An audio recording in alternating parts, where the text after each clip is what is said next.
नमस्कार दोस्तों, आज हम लोग ट्रेनिंग क्लास में 14वें टाइप की तीसरी क्लास पढ़ेंगे। हमारा टॉपिक है area and perimeter of triangle. किसी त्रिभुज में परिमाप और क्षेत्रफल निकालने के लिए किन रास्तों से होकर गुजरना पड़ेगा, क्या क्या जरूरी कॉन्सेप्ट हैं, कितने प्रकार के पीछे प्रश्न पूछे गए हैं, कितने प्रकार के प्रश्न आगे पूछे जाने की संभावना है, सारी चीज़ों पे हम लोग क्रमबद्ध कॉन्सेप्चुअल अध्ययन करेंगे। विश्वास मानिएगा, किसी भी प्रकार का प्रश्न, किसी भी प्रकार का कॉन्सेप्ट छूटेगा नहीं। ट्रेनिंग क्लास को ढंग से पढ़िए। सबसे पहले आप वीडियो के प्लेलिस्ट में जाइए, वहाँ पे हमारी ट्रेनिंग क्लास है जिसमें कुल 45 वीडियो हैं, 45 वीडियो हैं। उनको ढंग से पढ़िए, उनका नोट्स बनाइए, क्योंकि दुनिया की जितनी भी बेहतरीन चीज़ें होती हैं, कॉन्सेप्ट होता है, मैथ के लिए ज़रूरी है, मजबूरी है, अपरिहार्य है। मैं ट्रेनिंग क्लास में ही 1 बाय 1 करके डाल रहा हूँ। ट्रेनिंग क्लास यदि आप कर लेते हैं तो किसी भी परीक्षा को देने जाते हैं तो 60% क्वेश्चन हमारे ट्रेनिंग क्लास में से आएंगे। और जनवरी लास्ट तक, 2021 जनवरी लास्ट तक मैं इस ट्रेनिंग क्लास में लगभग 60 वीडियो देने वाला हूं। 60 वीडियो की बदौलत आप किसी भी परीक्षा में 80% क्वेश्चन कर सकते हैं। किसी भी चैप्टर को ढंग से पढ़ने के लिए हर चैप्टर में 20, 25, 15 वीडियो लेने के लिए funny concept classes app install करके एक छोटी सी रकम पे करके हर चैप्टर को ढंग से पढ़ सकते हैं। ट्रेनिंग क्लास जरूर पढ़िए, चाहे आप कोई सी भी परीक्षा की तैयारी करते हो, SSC, bank, railway, CTET, UPTET, police, army, IAS, PCS, कोई भी छात्र हो, आप लोग इस ट्रेनिंग क्लास को जरूर देखिए। आइए हम लोग शुरू करते हैं आज की class area and perimeter of triangle पे। देखिए, सबसे पहले आप लोग ट्रेनिंग क्लास 14.1 जरूर देखिए, तभी आपको बेसिक कॉन्सेप्ट क्लियर होगा। आज क्या पढ़ाने वाले हैं आपको समझ में आएगा। त्रिभुज के परिमाप और क्षेत्रफल समझने के लिए कुछ बेसिक रास्ते हैं, उसको आपको समझना पड़ेगा। देखिए, जो ट्रायंगल टॉपिक है इसको हम लोग 2 जगहों पे पढ़ते हैं। सबसे पहले हम लोग ज्योमेट्री में पढ़ते हैं, ज्योमेट्री मतलब रेखा गणित में पढ़ना है इसको। और दूसरा हमें पढ़ना है मेंसुरेशन 2D में। थोड़ा सा 10, 15, 20 मिनट घबराइएगा नहीं, मैं आराम से पढ़ाने वाला हूं ताकि कंफ्यूजन ना रहे फ्यूचर में। 2 जगहों पे पढ़ना है, मेंसुरेशन 2D में और ज्योमेट्री में। जैसे मैं बोलता हूं कि सबसे पहले पढ़ेंगे बेसिक कॉन्सेप्ट, यानी किसे हम लोग त्रिभुज बोलेंगे, त्रिभुज बनने की क्या प्रक्रिया है ना। बेसिक कॉन्सेप्ट में त्रिभुज के कितने प्रकार होते हैं, कोणों के आधार पे, भुजाओं के आधार पे, इसका हम लोग अध्ययन करेंगे। तो बेसिक कॉन्सेप्ट हमें ज्योमेट्री में भी पढ़ना है। यहाँ पे हमारा पढ़ाने का तरीका थोड़ा डिफरेंट होगा और यहाँ पे पढ़ाने का तरीका थोड़ा सा डिफरेंट होगा। यहाँ पे हम लोग उतनी ही चीज़ें पढ़ेंगे त्रिभुज के बारे में जितना हमें एरिया और पेरीमीटर निकालने के लिए ज़रूरत है। बेसिक कॉन्सेप्ट मतलब मूलभूत अवधारणा। यहाँ भी पढ़ना है, यहाँ भी पढ़ना है, यहाँ थोड़ा सा डिटेल से पढ़ना है। यहाँ पे हमने उतनी ही चीज़ें पढ़नी है जितना यहाँ पे ज़रूरत है। दूसरा हमें पढ़ना है मीडियन के बारे में। मीडियन का मतलब होता है मध्यिका।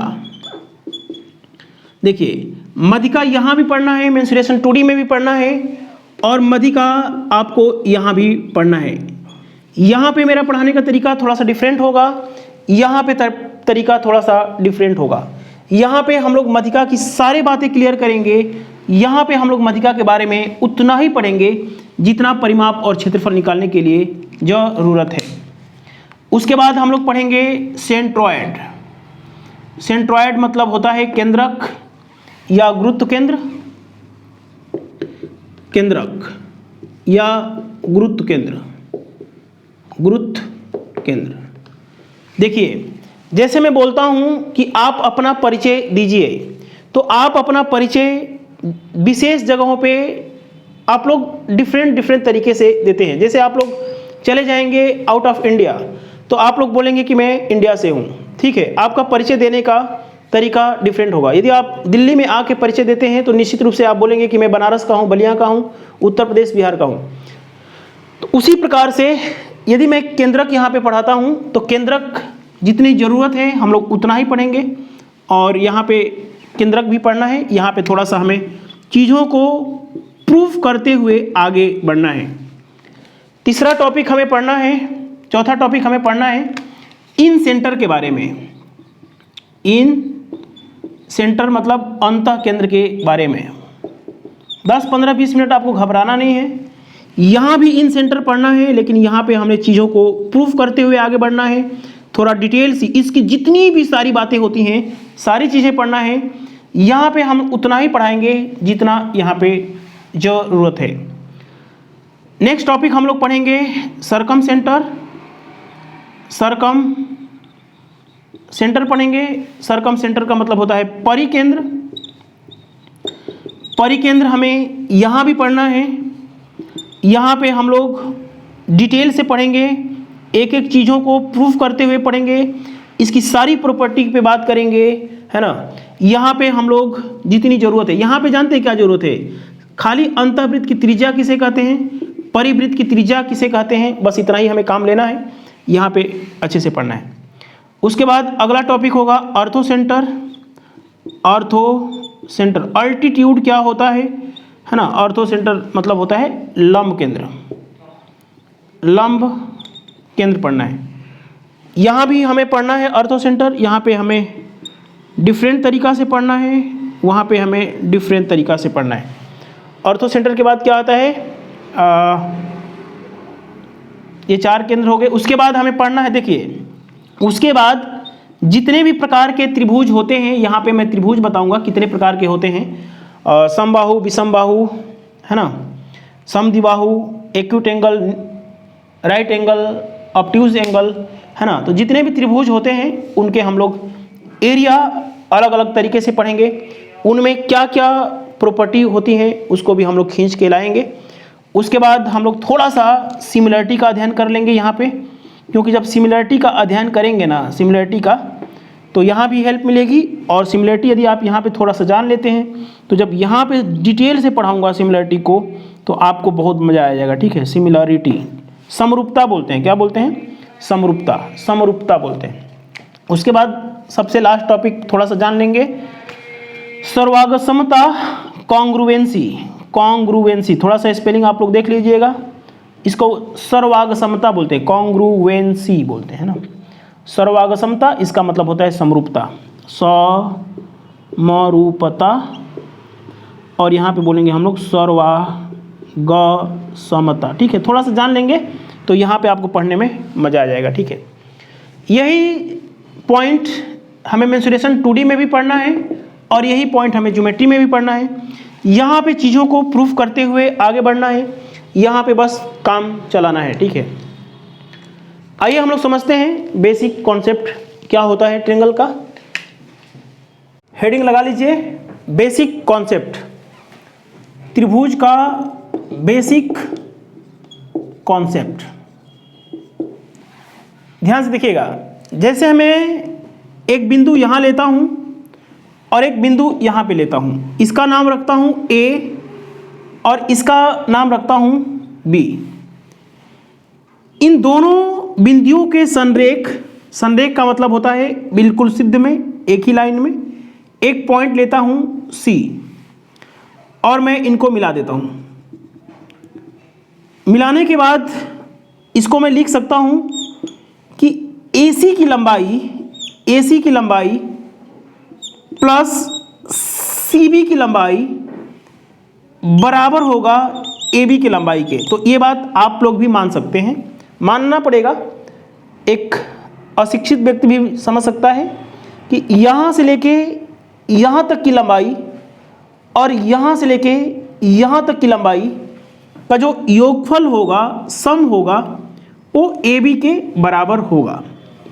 यदि C बिंदु यदि आप एक ही सिद्ध में लेते हैं, संरेख लेते हैं, है ना, तो AC प्लस CB की जो लंबाई होगी AB के बराबर होगी।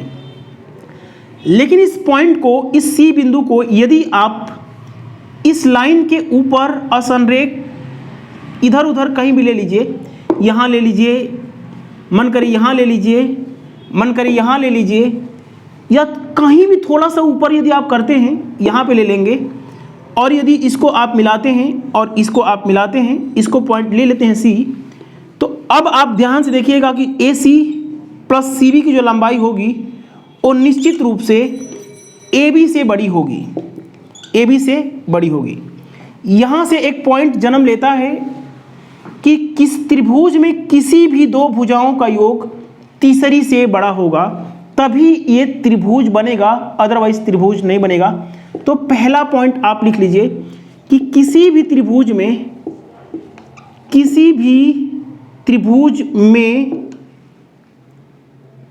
किन्हीं शब्द लगा लीजिए, किन्हीं दो भुजाओं की लंबाइयों का योग, किसी भी त्रिभुज में किन्हीं दो भुजाओं की लंबाइयों का योग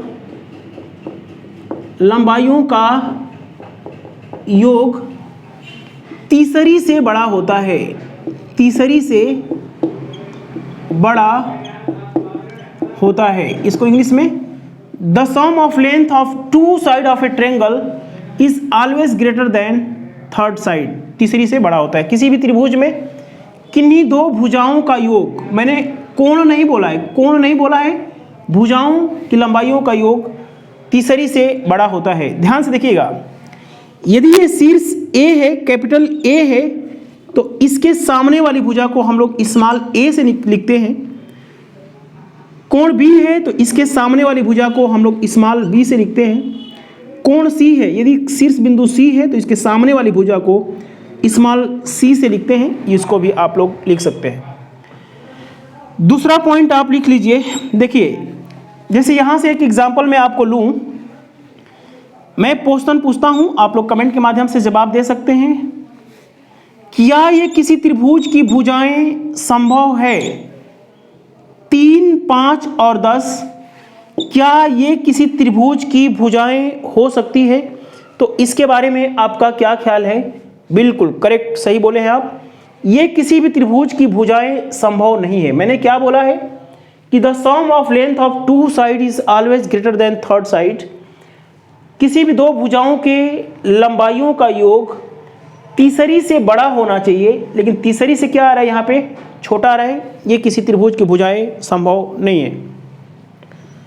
देखिएगा दूसरा पॉइंट समझिए, यहां से एक पॉइंट आप लिख सकते हैं कि ए बी भुजा, ए प्लस बी जो भुजा होगी तीसरी से बड़ा होगी, बी प्लस सी जो भुजा होगी, बी प्लस सी जो भुजा होगी वो तीसरी से बड़ी होगी, ए से बड़ी होगी, और सी प्लस ए जो भुजा बड़ी होगी वो बड़ी होगी बी से बड़ी होगी। किसी भी दो भुजाओं की लंबाइयों का योग तीसरी से बड़ा होता है। इस सिंबल का मतलब समझिए, ये जो नुकीला जो पॉइंट होता है ना, हमेशा छोटे की तरफ होता है। देखिए ये जो नुकीला जो पॉइंट होता है ना, नुकीला हमेशा छोटे की ओर रिप्रेजेंट करता है, ठीक है। तो ये सी छोटा होगा ए प्लस बी से, ए छोटा होगा, समझ में आ गया है। दूसरा एग्जाम्पल, क्या ये किसी त्रिभुज की भुजाएं हो सकती हैं 5, 12 और 14? इसके बारे में आपका क्या ख्याल है? तो कितने स्टूडेंट सही जवाब दे रहे हैं, अपने मन में जरूर जवाब दीजिएगा। किसी भी दो भुजाओं का योग तीसरी से बड़ा होना चाहिए। तो निश्चित रूप से आप देख पा रहे हैं कि दो भुजाओं की लंबाइयों का योग तीसरी से बड़ा है, यहाँ भी बड़ा है, यानी किसी भी दो भुजाओं की लंबाइयों का योग तीसरी से बड़ा होता है। ये कंडीशन आपको चेक करना पड़ेगा और साथ में दूसरी कंडीशन भी आपको जानना पड़ेगा, तभी ये त्रिभुज संभव होगा। इस दूसरी बात यह है कि किसी भी त्रिभुज में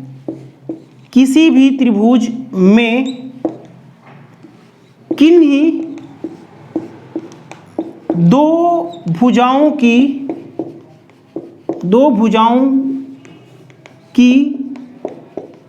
लंबाइयों का अंतर, किन्हीं भी त्रिभुज में किन्हीं दो भुजाओं की लंबाइयों का अंतर तीसरी से छोटा होता है, तीसरी भुजा से छोटा होता है। इसको आपको साथ साथ चेक करना पड़ेगा, छोटा होता है। समझ में आया ना? ये त्रिभुज बनने की मैंने क्या बोला है, जैसे मान लीजिए कि कोई त्रिभुज है ए बी सी है, इसके सामने की भुजा, इसके सामने की भुजा, इसके सामने की भुजा बी। तो दो भुजाओं की जो लंबाई का जो अंतर है वो सदैव छोटा होना चाहिए तीसरी से। किसी भी त्रिभुज में दो भुजाओं की लंबाइयों का अंतर तीसरी से छोटा होता है। a माइनस बी छोटा होगा c से, और b माइनस सी छोटा होगा a से, और c माइनस a छोटा होगा आपका b से। ये कंडीशन आपको ध्यान में रखना पड़ेगा।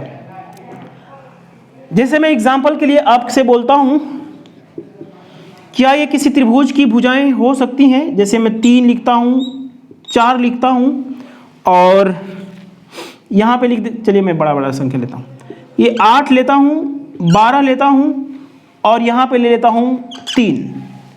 तो इसके बारे में आपका क्या ख्याल है? क्या ये किसी त्रिभुज की भुजाएं संभव हैं? हाँ, क्या बोल रहे हैं आप? क्या ये किसी त्रिभुज की भुजाएं 8, 12, 3 संभव है क्या? तो निश्चित रूप से आप लोग जवाब देंगे नहीं। इसलिए क्योंकि मैंने बोला कि किन्हीं दो भुजाओं का जो अंतर होना चाहिए, 8 और 12 में कितने का अंतर? 4।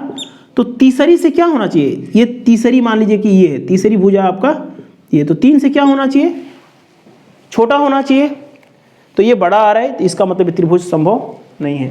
तो इस 2 पॉइंट को सबसे पहले आप लोग लिख लीजिए। देखिए, हमारा टारगेट ट्रेनिंग क्लास में कॉन्सेप्ट्स पे होता है। क्वेश्चन की प्रैक्टिस हम लोग funny concept classes app install कर लीजिएगा, वहाँ पे हम लोग क्वेश्चन ज़्यादा से ज़्यादा करेंगे। यहाँ पे हम लोग ज़्यादा कॉन्सेप्ट की बात करेंगे।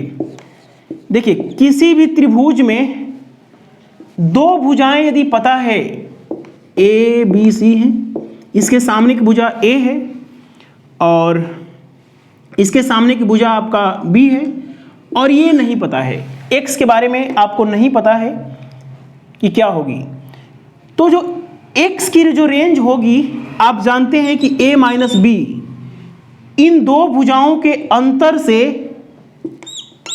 तो ये बड़ा ही होगा, x बड़ा होगा, यानी a माइनस बी। देखिए, इस जो नुकीला पार्ट होता है ना, नुकीला जो पार्ट होता है, नुकीला जो पार्ट होता है हमेशा छोटे की तरफ होता है। इसका जो नोक होता है ना, इसके हमेशा छोटा को दर्शाता है। a माइनस बी छोटा है x, और x छोटा होगा b plus a plus B से। समझ में आया है? यानी जो तीसरी भुजा x क्या है?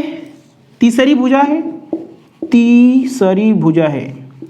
जो तीसरी भुजा होगी a माइनस बी से बड़ा होगा, लेकिन a प्लस बी से छोटा होगा। समझ में आ गया होगा? ठीक है। जैसे मैं बोलता हूं, देखिए हमारा क्वेश्चन पे ध्यान कम है, हमको ज़्यादा से ज़्यादा कॉन्सेप्ट बताना है। ठीक है, ट्रेनिंग क्लास है, ट्रेनिंग क्लास का मतलब कॉन्सेप्ट, और फनी कॉन्सेप्ट क्लासेस ऐप पे हम लोग प्रैक्टिस ज़्यादा से ज़्यादा करेंगे। आपको मैं पूछ रहा हूं कि किसी त्रिभुज में दो भुजाएं 8 है और ये मान लीजिए कि 15 है, तीसरी भुजा आपको नहीं पता है, तो तीसरी भुजा जैसे मैं एग्जाम्पल के लिए बोलता हूं क्या हो सकती है? 19 हो, पहला ऑप्शन है 19, दूसरा ऑप्शन है 3, तीसरा ऑप्शन है आपका 17, है ना? चलिए ये वाला हटा देता हूँ। इसका ऑप्शन है मान लीजिए 5 है, ठीक है, और चौथा है आपका मान लेता हूँ 25।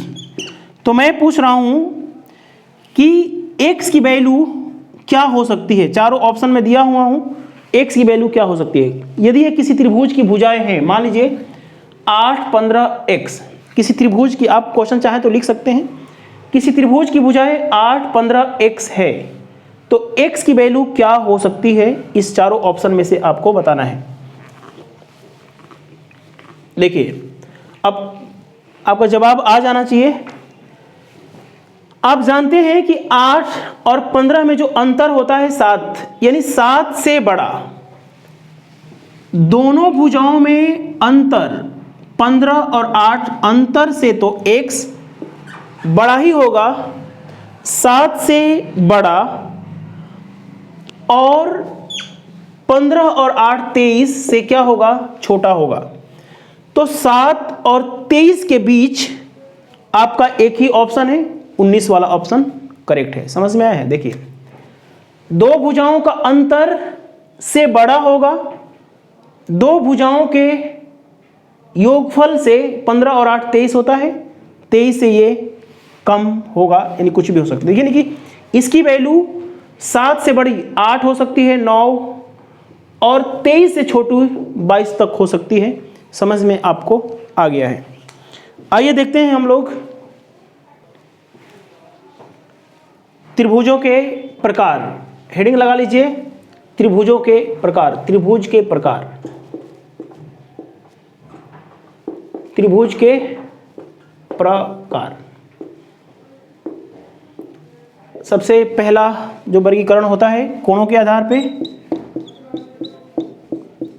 कोणों के आधार पर, और दूसरा होता है भुजाओं के आधार पर, भुजाओं के आधार पर। देखिएगा, कोणों के आधार पे पहला होता है न्यून कोण, न्यून कोण त्रिभुज। देखिए, न्यून कोण त्रिभुज का मतलब होता है, आप लोग डिफिनीशन साथ साथ लिखते चलिए, एक ऐसा त्रिभुज जिसके सभी कोण 90 से छोटे हों। यहां पे लिख लीजिएगा, एक ऐसा त्रिभुज जिसके सभी कोण 90 से छोटे छोटे हों, 90 से छोटे हों, less than 90, less than 90 degree. एक ऐसा त्रिभुज जिसके सभी कोण 90 से छोटे होने चाहिए। न्यून कोण का मतलब होता है एक्विट एंगल, इंग्लिश में बोलते हैं एक्विट एंगल। दूसरा होता है समकोण त्रिभुज, समकोण त्रिभुज। एक ऐसा त्रिभुज, आप लोग डिफिनीशन लिखते चलिए, ठीक है ना, डिफिनीशन लिखते चलिए। समकोण त्रिभुज इसको बोलते हैं right angle triangle, right angle triangle. हम लोग खुलासा करेंगे, पूरी एक एक चीज पढ़ेंगे, लेकिन पहले डिफिनीशन लिख लीजिए। एक ऐसा त्रिभुज जिसका कोई भी एक कोण 90 डिग्री का हो, एक ऐसा त्रिभुज जिसका कोई भी एक कोण 90 से हो, 90 डिग्री हो, ये होता है हमारा समकोण त्रिभुज। न्यून कोण क्या होता है? जिसके सभी कोण 90 से छोटे हों, न्यून कोण होता है।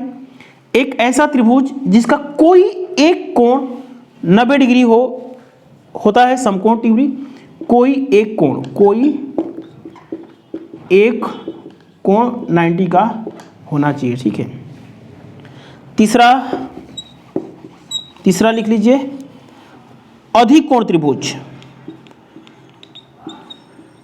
अधिकोण त्रिभुज, अधिकोण त्रिभुज। इसकी डिफिनीशन लिख लीजिए, इसको इंग्लिश में बोलते हैं obtuse angle, OBTUSG, obtuse angle. इसको इंग्लिश में डिफिनीशन लिख लीजिए, एक ऐसा त्रिभुज जिसका कोई भी एक कोण 90 से बड़ा हो। देखिए, इसको बनाने का तरीका समझ लीजिए।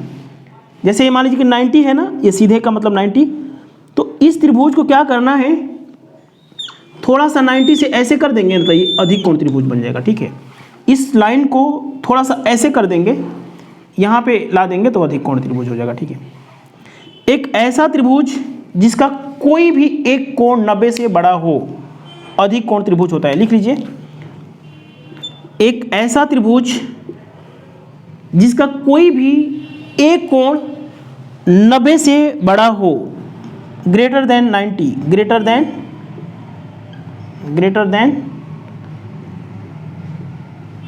90 डिग्री। समझ में आया?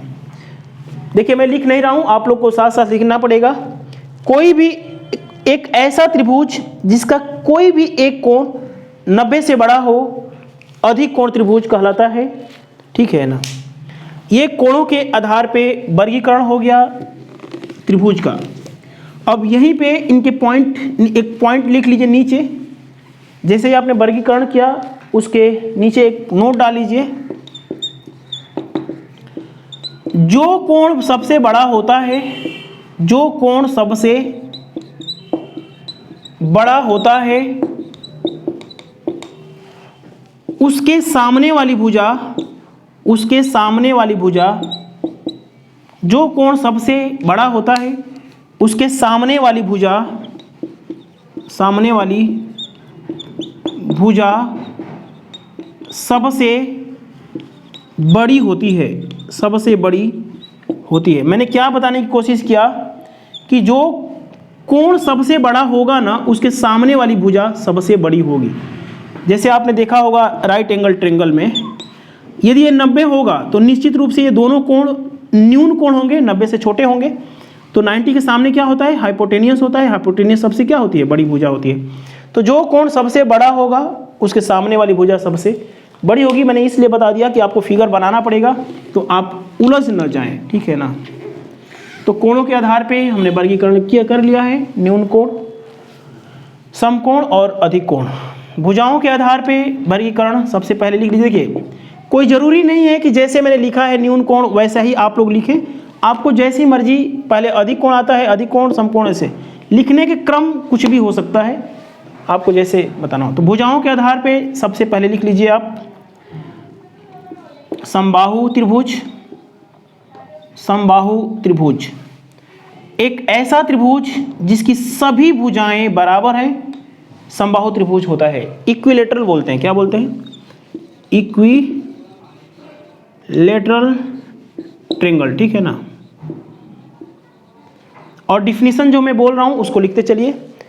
एक ऐसा त्रिभुज जिसकी सभी भुजाएं बराबर हों, सभी कोण बराबर भी हों, सभी कोण भी बोल सकते हैं, सभी कोण बराबर होते हैं, सभी कोण 60 डिग्री के होते हैं, ठीक है ना। ये भी 60 का होगा, ये भी 60 का, ये भी 60। एक ऐसा त्रिभुज जिसकी सभी भुजाएं और सभी कोण ऐसे लिख लीजिए। एक ऐसा त्रिभुज जिसकी सभी भुजाएं बराबर बराबर हों, समबाहु त्रिभुज होती हैं। ये ए है, ए है, ए है ना। और तीनों कोण 60-60 डिग्री के होते हैं। आप लोग लिखना चाहें तो लिख सकते हैं, नहीं भी लिखना चाहें तो लिख सकते हैं।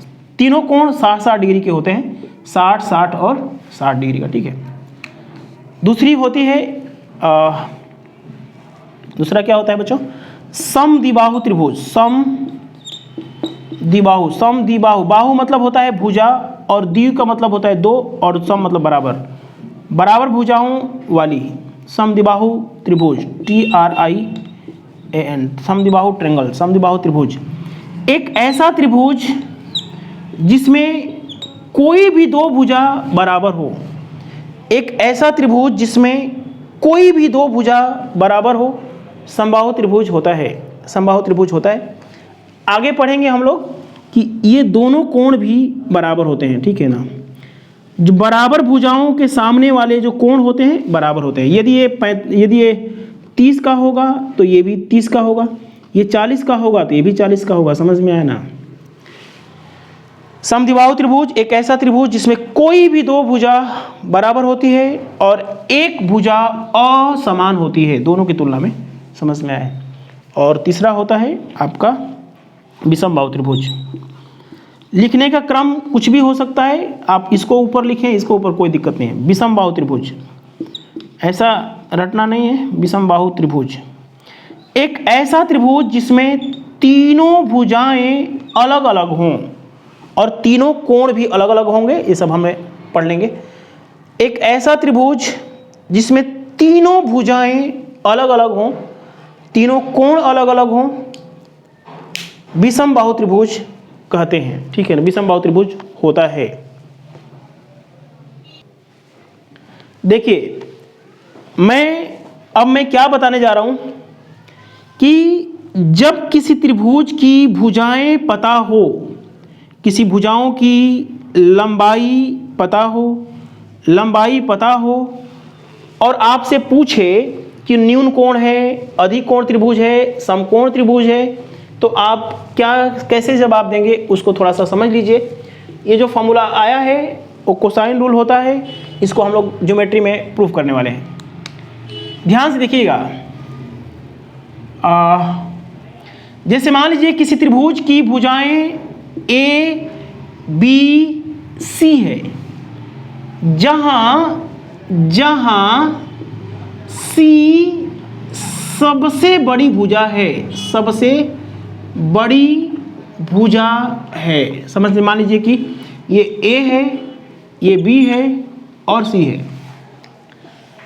यदि किसी त्रिभुज में तीन भुजाएं पता हो, किसी त्रिभुज में तीन भुजाएं पता हो और आपसे पूछा जाए कि यह न्यून कोण है, समकोण त्रिभुज है, समकोण त्रिभुज है, न्यून कोण का मतलब इक्विट एंगल है, राइट एंगल है या ऑब्ट्यूज एंगल है, तो कैसे बताएंगे? OBTUSE, अधिकोण है, ठीक है ना। तो एक कंडीशन में बताता हूं, अधिकोण त्रिभुज। फिर से मैं बोल रहा हूं, C सबसे बड़ी भुजा है, जहां पे C क्या है? सबसे बड़ी भुजा। देखिएगा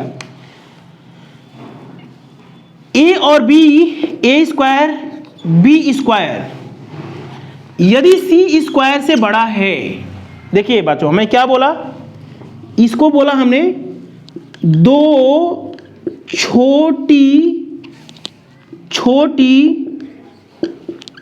भुजाओं के वर्गों का योग, वर्गों का योग यदि तीसरी से बड़ा है, देखिए मैंने क्या बोला है, C सबसे बड़ा है, यहां पे दो छोटी छोटी भुजाओं के वर्गों का योग तीसरी से बड़ा होता है, तो त्रिभुज न्यून कोण त्रिभुज होता है। क्या होता है बच्चों?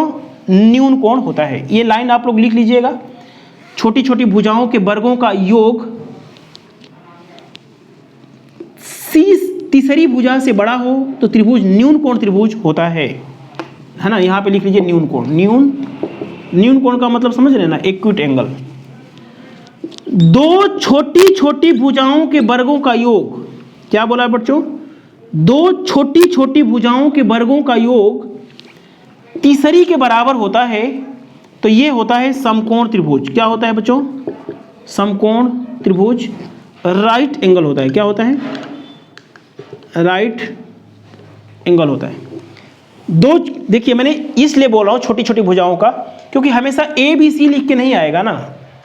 दो छोटी छोटी भुजाओं का वर्गों का योग तीसरी से बराबर होता है, समकोण त्रिभुज होता है। दो छोटी छोटी भुजाओं, ये सब जो बोल रहा हूं आप लोग नोट करते जाइए, नहीं तो आपको कंफ्यूज हो जाएगा, कंफ्यूज हो सकते हैं, समझ में है। दो छोटी छोटी भुजाओं के वर्गों का योग यदि तीसरी से छोटा है, मैंने क्या बोला है कि जो नोक वाला होता है, नोक, ये छोटे वाले को रिप्रेजेंट करता है। ये C क्या है? छोटा है। दो छोटी छोटी भुजाओं के वर्गों का योग तीसरी से छोटा है, तो यहां पे होता है अधिक कोण त्रिभुज। अधिक कोण त्रिभुज, obtuse angle, OBTUSE, obtuse angle, ठीक है ना।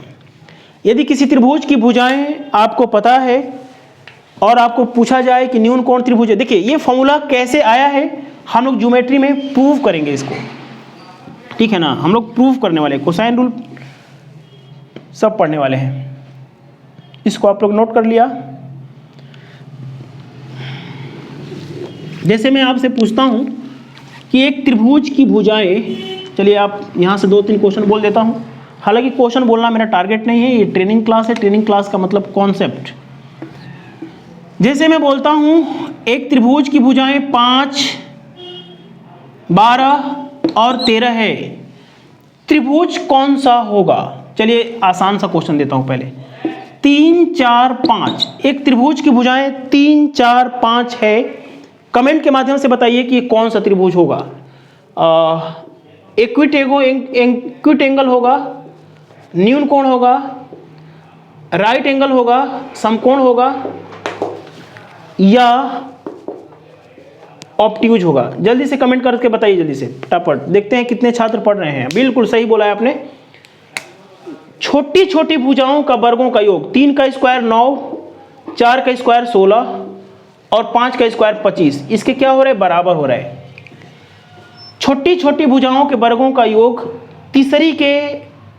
तीसरी, अच्छा पीछे हमने वर्ग बोला था, तीसरी के स्क्वायर के यदि बराबर है तो त्रिभुज क्या होगा?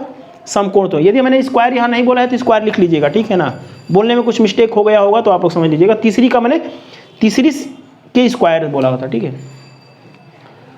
और चलिए दूसरा एग्जांपल लिखिए।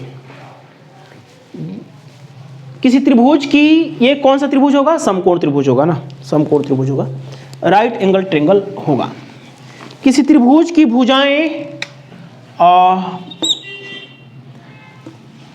किसी त्रिभुज की भुजाएं 5, 4 और 7 है। मैं बोलता हूं कि त्रिभुज कौन सा होगा? समकोण होगा, न्यून कोण त्रिभुज होगा, न्यून कोण त्रिभुज होगा, या तीसरा क्या होता है?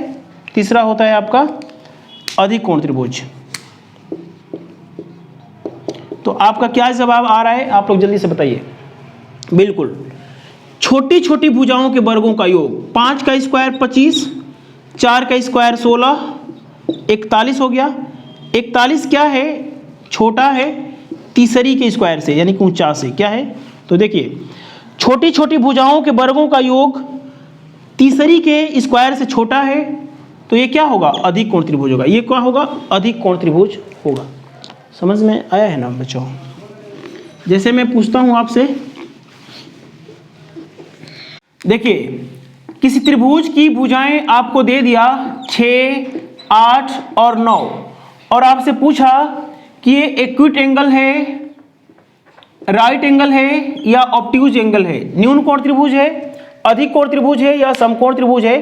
तो आपके पास क्या जवाब होगा? छोटी छोटी भुजाओं के वर्गों का योगफल।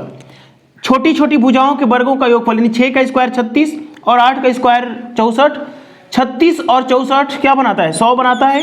100 क्या है? बड़ा है तीसरी स्क्वायर से, यानी जो सबसे बड़ी भुजा का स्क्वायर है उससे क्या है? बड़ा है।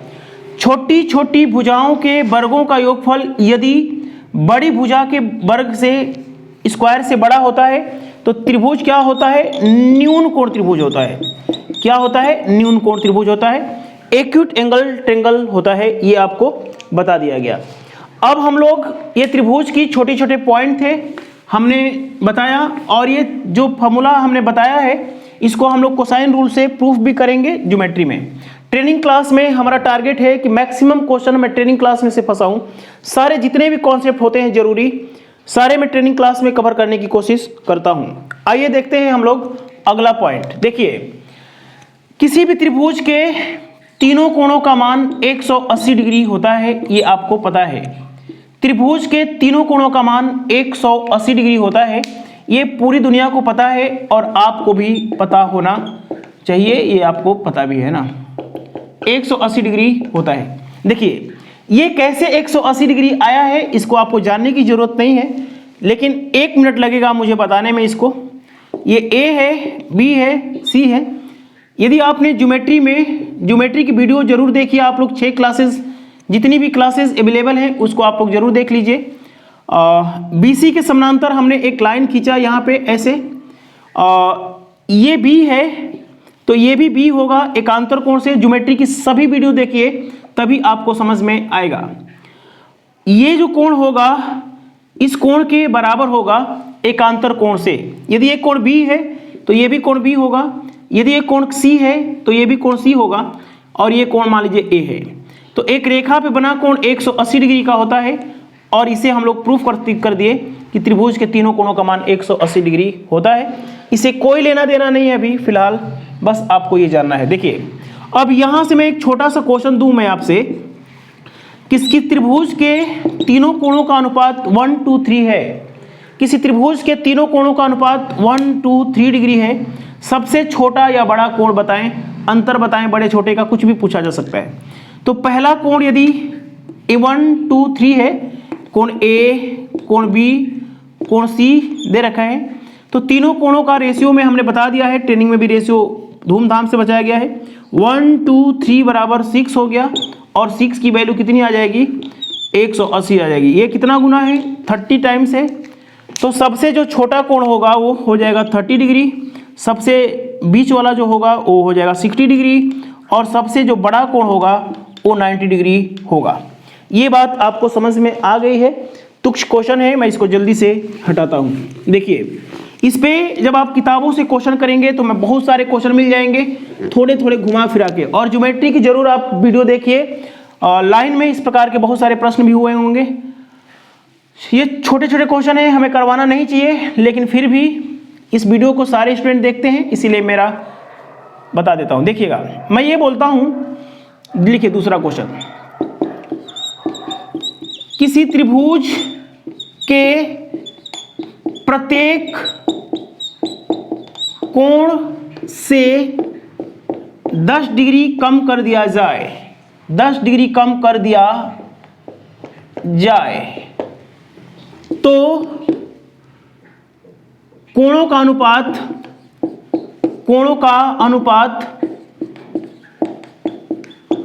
2-3-5 हो जाता है, 5 हो जाता है। सबसे बड़ा कोण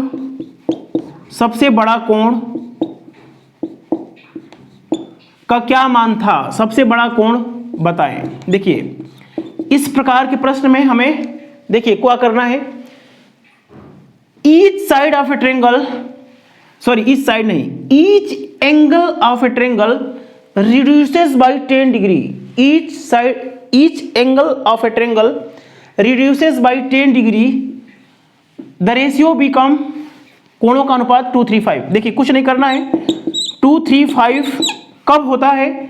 जब 180 में से 30 घटा दिया जाता है। देखिए त्रिभुज के 3 कोण होते हैं, 10 डिग्री यहां से कम किया, 10 यहां से कम किया, 10 यहां से कम किया, तो 180 में क्या प्रभाव पड़ेगा? 30 की प्रभाव पड़ेगा।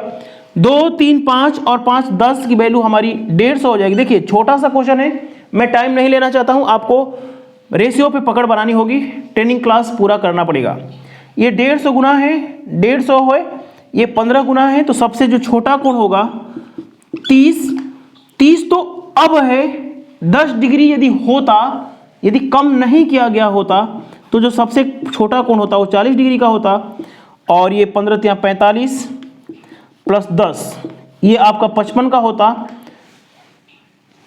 ये 55 डिग्री है, 10 जोड़ेंगे तो ये 55 बन जाएगा, और ये आपका 40 है ना। पहला जो कोण था सबसे छोटा वाला वो 40 था। ये छोटा सा क्वेश्चन है, आप लोग 15, 25, 75 और 10 जो नहीं कम किया गया होता तो ये होता आपका 85, ये तीनों को जोड़ेंगे तो 180 डिग्री आ जाएगा, ठीक है ना। ये छोटा सा क्वेश्चन है, ये आपको ये 40 है, 55 है और ये 85 है, ठीक है ना।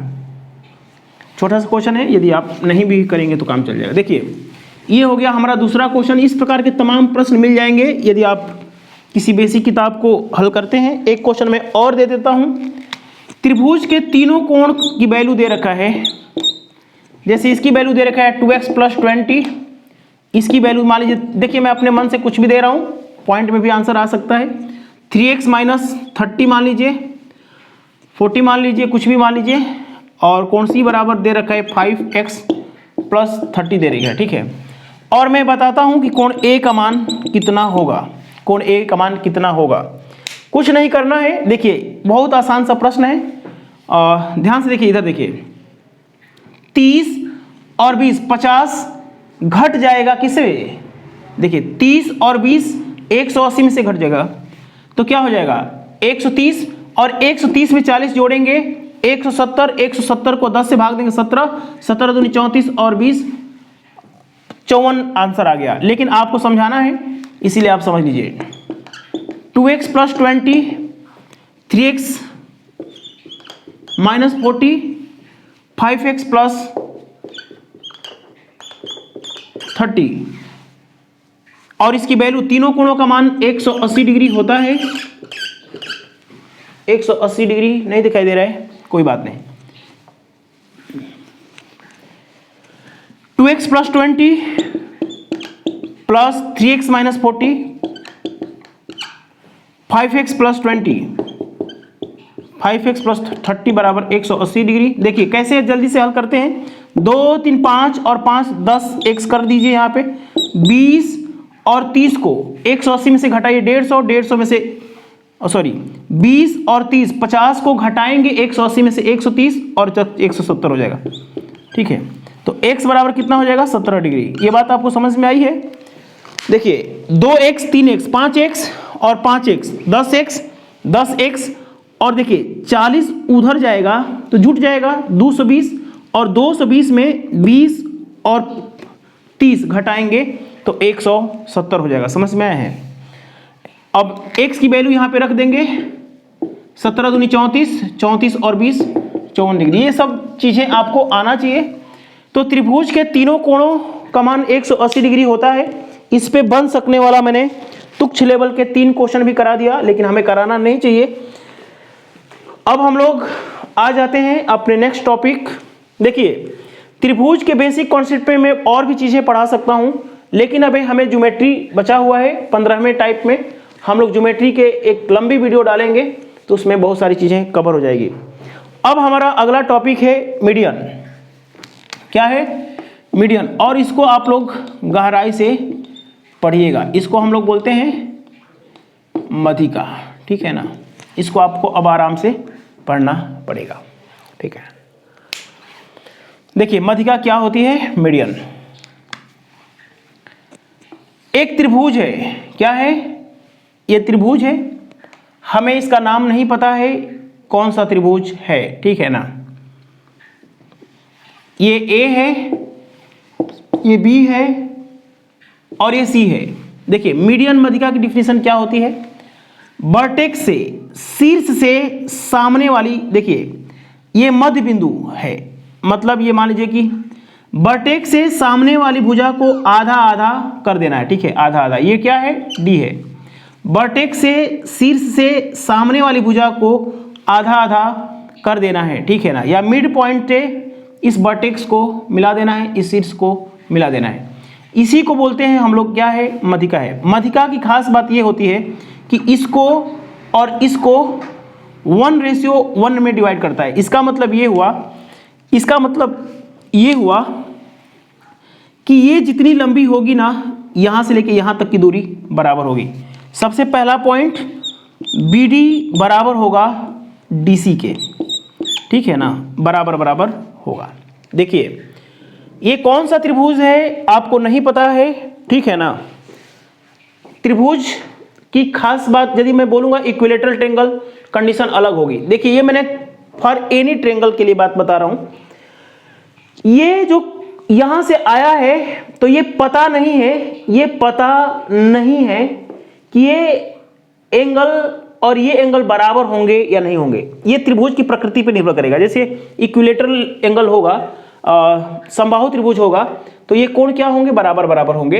एंगल बाइसेक्टर होगा। अभी मैं मेरी बातों को ध्यान से सुनिए।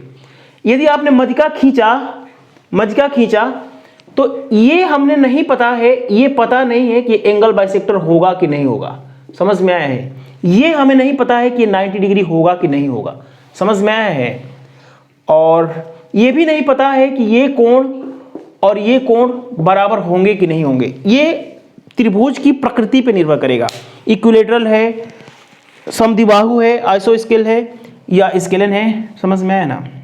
बस हमने बस ये बताया कि AD क्या है? मध्यिका है। यदि मध्यिका होगी तो ये और ये बराबर होंगे। देखिए, अभी हम लोग पढ़ने वाले हैं, बहुत सारी चीजें मध्यिकाओं पे पढ़ने वाले हैं कि यदि ये 1:1 में है तो इस त्रिभुज का क्षेत्रफल जितना होगा उतना ही क्षेत्रफल इस त्रिभुज का होगा। मध्यिका की औकात होती है कि त्रिभुज के 2 बराबर भागों में। इस पे हम लोग चर्चा करते हैं। अभी कुछ पॉइंट को और समझिए। जैसे मान लीजिए हम लोग बात करते हैं विषम बाहु त्रिभुज की, विषम बाहु त्रिभुज की, स्केलन ट्रायंगल की, स्केलन ट्रायंगल की, ठीक है ना। ये विषम बाहु त्रिभुज है ABC। बातों को समझिए मैं क्या बोलना चाहता हूं। यहां से यदि मध्यिका वर्टेक्स से सामने वाली भुजा को आधा आधा करना या मिड पॉइंट से वर्टेक्स को मिलाना मध्यिका कहलाती है। बातों को समझिए।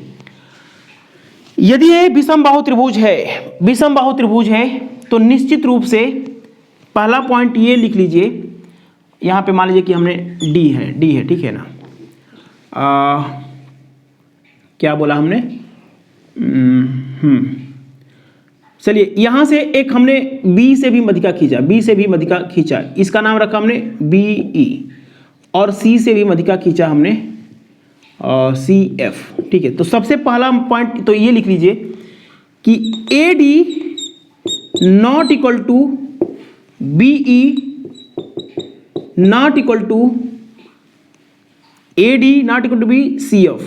तीनों मध्यिकाएं बराबर नहीं होंगी, तीनों मध्यिकाएं बराबर नहीं होंगी। ये पहला पॉइंट है।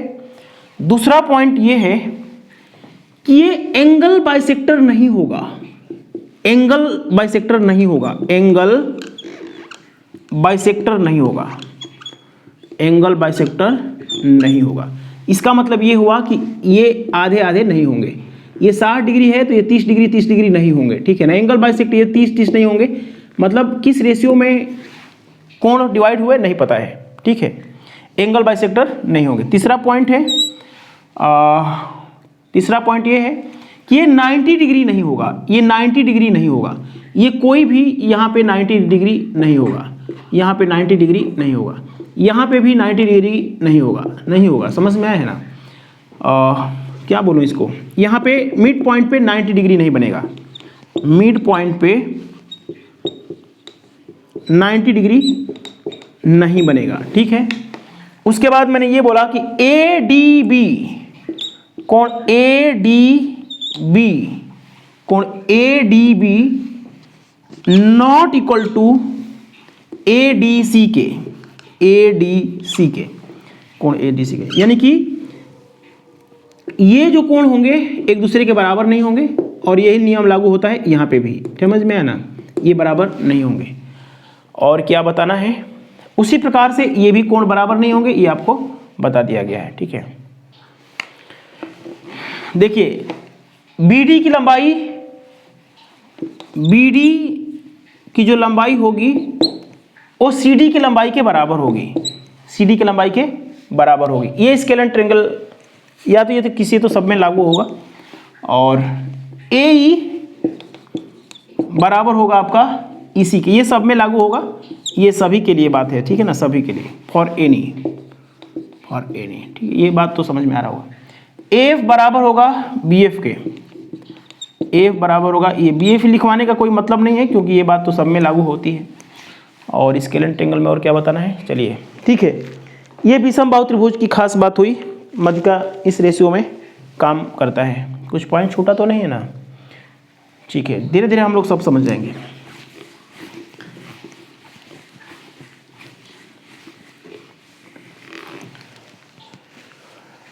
जैसे मान लीजिए कि ये है हमारा समद्विबाहु त्रिभुज। क्या है? समद्विबाहु त्रिभुज। समद्विबाहु का मतलब है, अच्छा जो पहले वाला लिया था एग्जांपल वो विषमबाहु त्रिभुज था। विषमबाहु त्रिभुज का मतलब है कि तीनों भुजाएं क्या थी, अलग अलग थी, समझ में आया ना। अभी जो पहले एग्जांपल लिया था ना वो तीनों भुजाएं अलग अलग थी।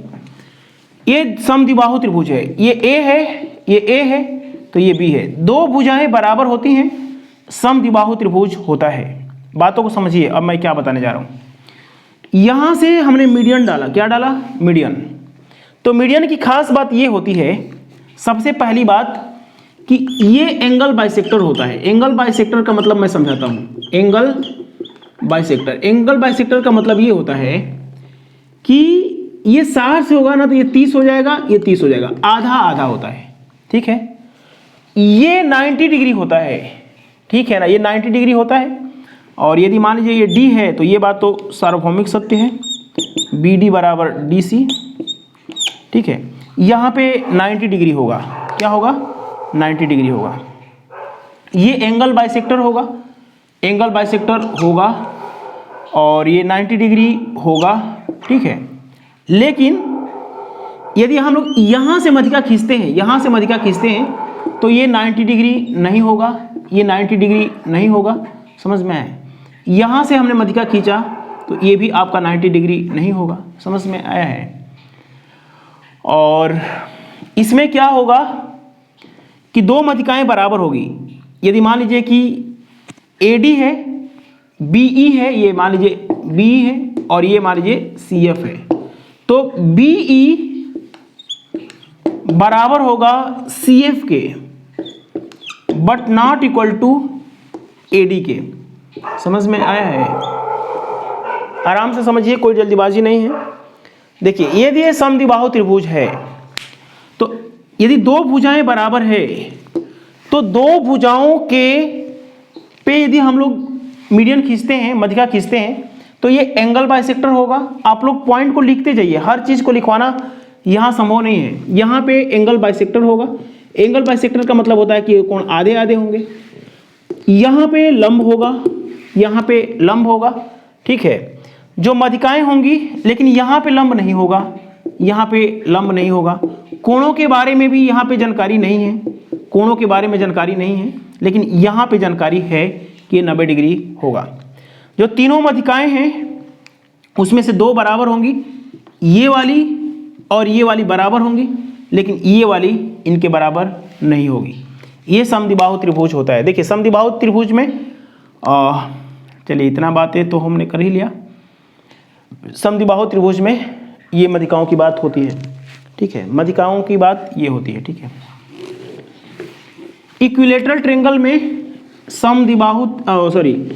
समबाहु त्रिभुज में तीनों भुजाएं बराबर बराबर होती हैं। देखिए यहां पे आपको इक्विलेटरल को ढंग से पढ़ना पड़ेगा, ठीक है। यदि यहां से एक मधिका खींचेंगे ना तो ये एंगल बाइसेक्टर होगा। एंगल बाइसेक्टर का मतलब ये होता है बच्चों कि ये आधा आधा होगा। समबाहु त्रिभुज में तो ये 30-30 का होगा, क्योंकि ये आधा आधा होता है, और ये जानते हैं कि इक्विलेटरल ट्रायंगल में 60 का होता है, 60 का होता है, 60 होता है। एंगल बाइसेक्टर होगा, ये क्या है, AD है, भुजा की लंबाई A है, B है और C है, ठीक है। एंगल बाइसेक्टर होगा, यहाँ 90 डिग्री भी होगा, 90 डिग्री भी होगा, और ये आधा आधा तो होता ही है, ये बात आपको पता ही है। मीडियन का मतलब ही होता है सामने वाली भुजा को आधा आधा बांटना, ठीक है। ये मीडियन हो गई, ये मीडियन हो गई, समझ में आया है। तो तीनों मीडियन बराबर होती है। AD हो गया, BE हो गया, CF हो गया, तो तीनों मीडियन क्या होती हैं, AD, BE और CF, ये बराबर, तीनों मीडियन एक दूसरे के बराबर होती हैं। और यहाँ पे एंगल बाइसेक्टर बनाती हैं, एंगल बाइसेक्टर का निर्माण करती हैं। ये भी एंगल बाइसेक्टर बनेगा, एंगल बाइसेक्टर। यहाँ पे हर मीडियन यहाँ पे 90 डिग्री बनाएंगी सामने वाली भुजा को, और आधा आधा बांटती है, ये बात तो आपको जानकारी होना ही चाहिए, है ना। समबाहु त्रिभुज में यहाँ 90 डिग्री बनाएंगी, यहाँ भी 90 डिग्री, यहाँ भी 90 डिग्री। एंगल बाइसेक्टर होगा, एंगल बाइसेक्टर होगा, ठीक है। और तीनों मीडियन आपस में बराबर होती हैं। देखिए इतना बात समझने के बाद आप लोग देखिए, जो मीडियन की खास बात होती है, जो मीडियन की खास बात ये होती है, जैसे मान लीजिए कि ये मीडियन है, तो त्रिभुज के क्षेत्रफल को दो बराबर भागों में बांट देता है। लिखिए मधिका, देखिए मुझे डर लगता है कोई पॉइंट छूट ना जाए, ठीक है ना। तो आप लोग जहां भी किसी प्रकार का डाउट हो, आप लोग मैसेज करके, फोन करके पता कर सकते हैं। हर चीज को एक जगह कंपाइल करना कठिन बात होती है। कोई भी चीज में पॉइंट छोड़ना नहीं चाहता हूं। किसी भी प्रकार का आपको डाउट बाद में लगता है कि मैंने कुछ छोड़ दिया है, तो आप लोग फोन मैसेज करके पता कर सकते हैं। देखिए मधिका त्रिभुज के क्षेत्रफल को, मधिका किसी त्रिभुज के, मधिका किसी त्रिभुज के क्षेत्रफल को दो बराबर भागों में विभाजित कर देता है, विभाजित करता है। मधिका, जैसे मान लीजिए कि पूरे त्रिभुज का क्षेत्रफल यदि 72 है और ये मधिका है, तो ये 36 हो जाएगा और ये भी 36 हो जाएगा। देखिए बातों को समझिए, एक मैं इंपॉर्टेंट पॉइंट बोलने जा रहा हूं। ABC है, ठीक है। जिस रेशियो में ये साइड होगी, जिस रेशियो में ये साइड होगी, उसी रेशियो में क्षेत्रफल का अनुपात होता है। जैसे एक पॉइंट, इंपॉर्टेंट पॉइंट मैं यहां पे बोलने जा रहा हूं, उसको आप लोग समझिए। जैसे मान लीजिए कि एक त्रिभुज है, ठीक है ना,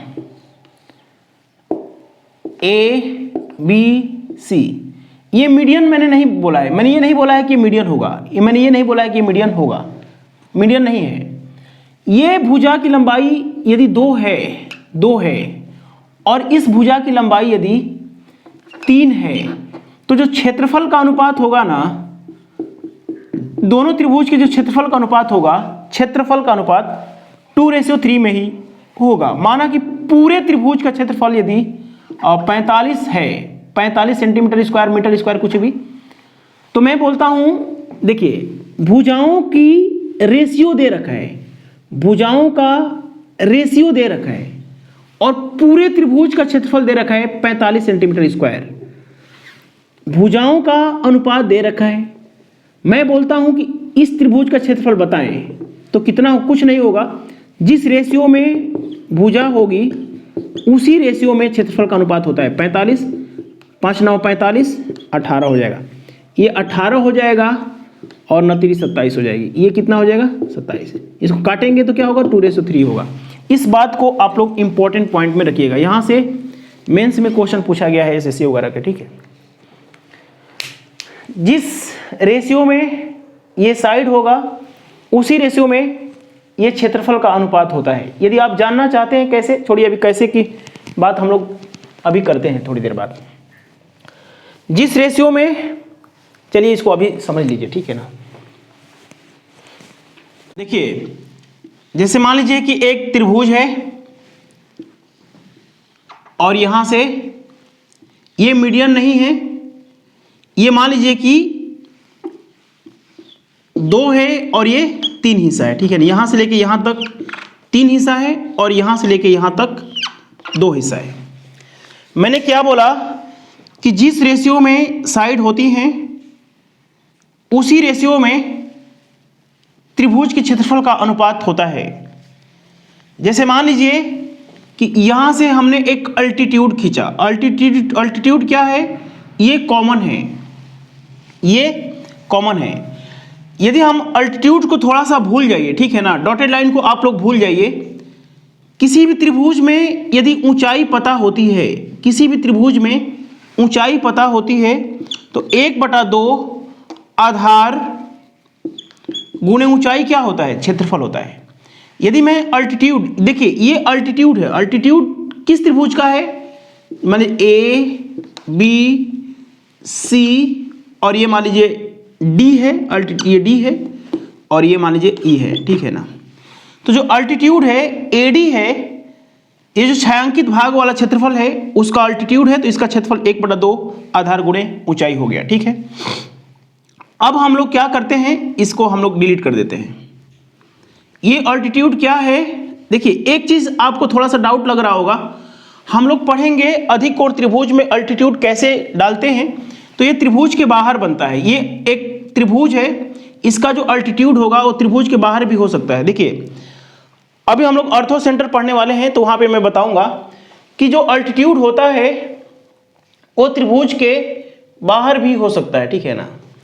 तो इसका जो क्षेत्रफल होगा 1/2, आधार इसका 3 है और ऊंचाई तो हमारा कॉमन है, ये एडी क्या है हमारा ऊंचाई है, ये और ये कैंसिल हो जाएगा, 1/2 कैंसिल हो जाएगा, तो जो क्षेत्रफल का अनुपात निकला 2:3 में। तो हमने क्या बोला कि जिस रेशियो में साइड होंगी उसी रेशियो में क्षेत्रफल का अनुपात होगा। ये बात आपको समझ में आ गई है। इस पे हमने बहुत सारे काम करने हैं। अल्टीट्यूड त्रिभुज के बाहर भी हो सकता है, हम लोग ऑर्थो सेंटर में पढ़ेंगे। अब हम लोग किस पॉइंट पे बात करने वाले हैं, हाँ अब ध्यान से देखिए, नोट, किसी भी त्रिभुज में 3 मध्यिकाएं होती हैं तो मध्यिकाओं का कटान बिंदु, मध्यिकाओं का कटान बिंदु केंद्रक कहलाता है, गुरुत्व केंद्र कहलाता है। मध्यिकाओं का कटान बिंदु, intersection point of all the median is called केंद्रक, सेंट्रॉइड। मध्यिकाओं का कटान बिंदु केंद्रक कहलाता है, केंद्रक या सेंट्रॉइड कहलाता है सेंट्रॉइड। बातों को समझिए, ये किसी भी त्रिभुज के लिए है। जैसे मैंने क्या बोला, ए बी सी है, ये मध्यिका है, ये मध्यिका है और ये मध्यिका है। कटान बिंदु ही क्या कहलाता है हमारा, केंद्रक कहलाता है। ये किसी भी त्रिभुज की बात है, एडी है, बी है और ये सी एफ है। मध्यिकाओं का कटान बिंदु केंद्रक कहलाता है। बातों को ध्यान से रखिए। फॉर फॉर एनी ट्रेंगल, किसी भी त्रिभुज में, यहां इसको हम लोग जी से पुकारते हैं, जी से बोलते हैं। ऊपर वाला हिस्सा यानी ये वाला हिस्सा यदि 2 होता है तो ये वाला हिस्सा 1 होता है। ये लंबाई इसकी डबल होती है, ये लंबाई इससे डबल होती है, यानी 2:1 में होता है। मैंने ये नहीं बोला है कि ये लेंथ और ये लेंथ बराबर होती है, रेशियो बराबर होता है। ये यदि डबल होगा तो ये हमारा 1 होता है, ये वाला हिस्सा हमारा 1 होता है। मान लीजिए यदि 10 होगा तो ये वाला क्या होगा, ये वाला हो जाएगा हमारा 5, यदि 10 होगा तब। यदि ये वाला हमारा 6 होगा तो ये वाला क्या हो जाएगा, हमारा 3 हो जाएगा। मैं ये इसलिए बता रहा हूं कि ताकि कंफ्यूजन ना हो कि ये लेंथ और ये लेंथ डिफरेंट होती है, डिफरेंट हो सकती है, नहीं भी हो सकती है। ये बात समबाहु त्रिभुज जब पढ़ेंगे तो समझ में आ जाएगी।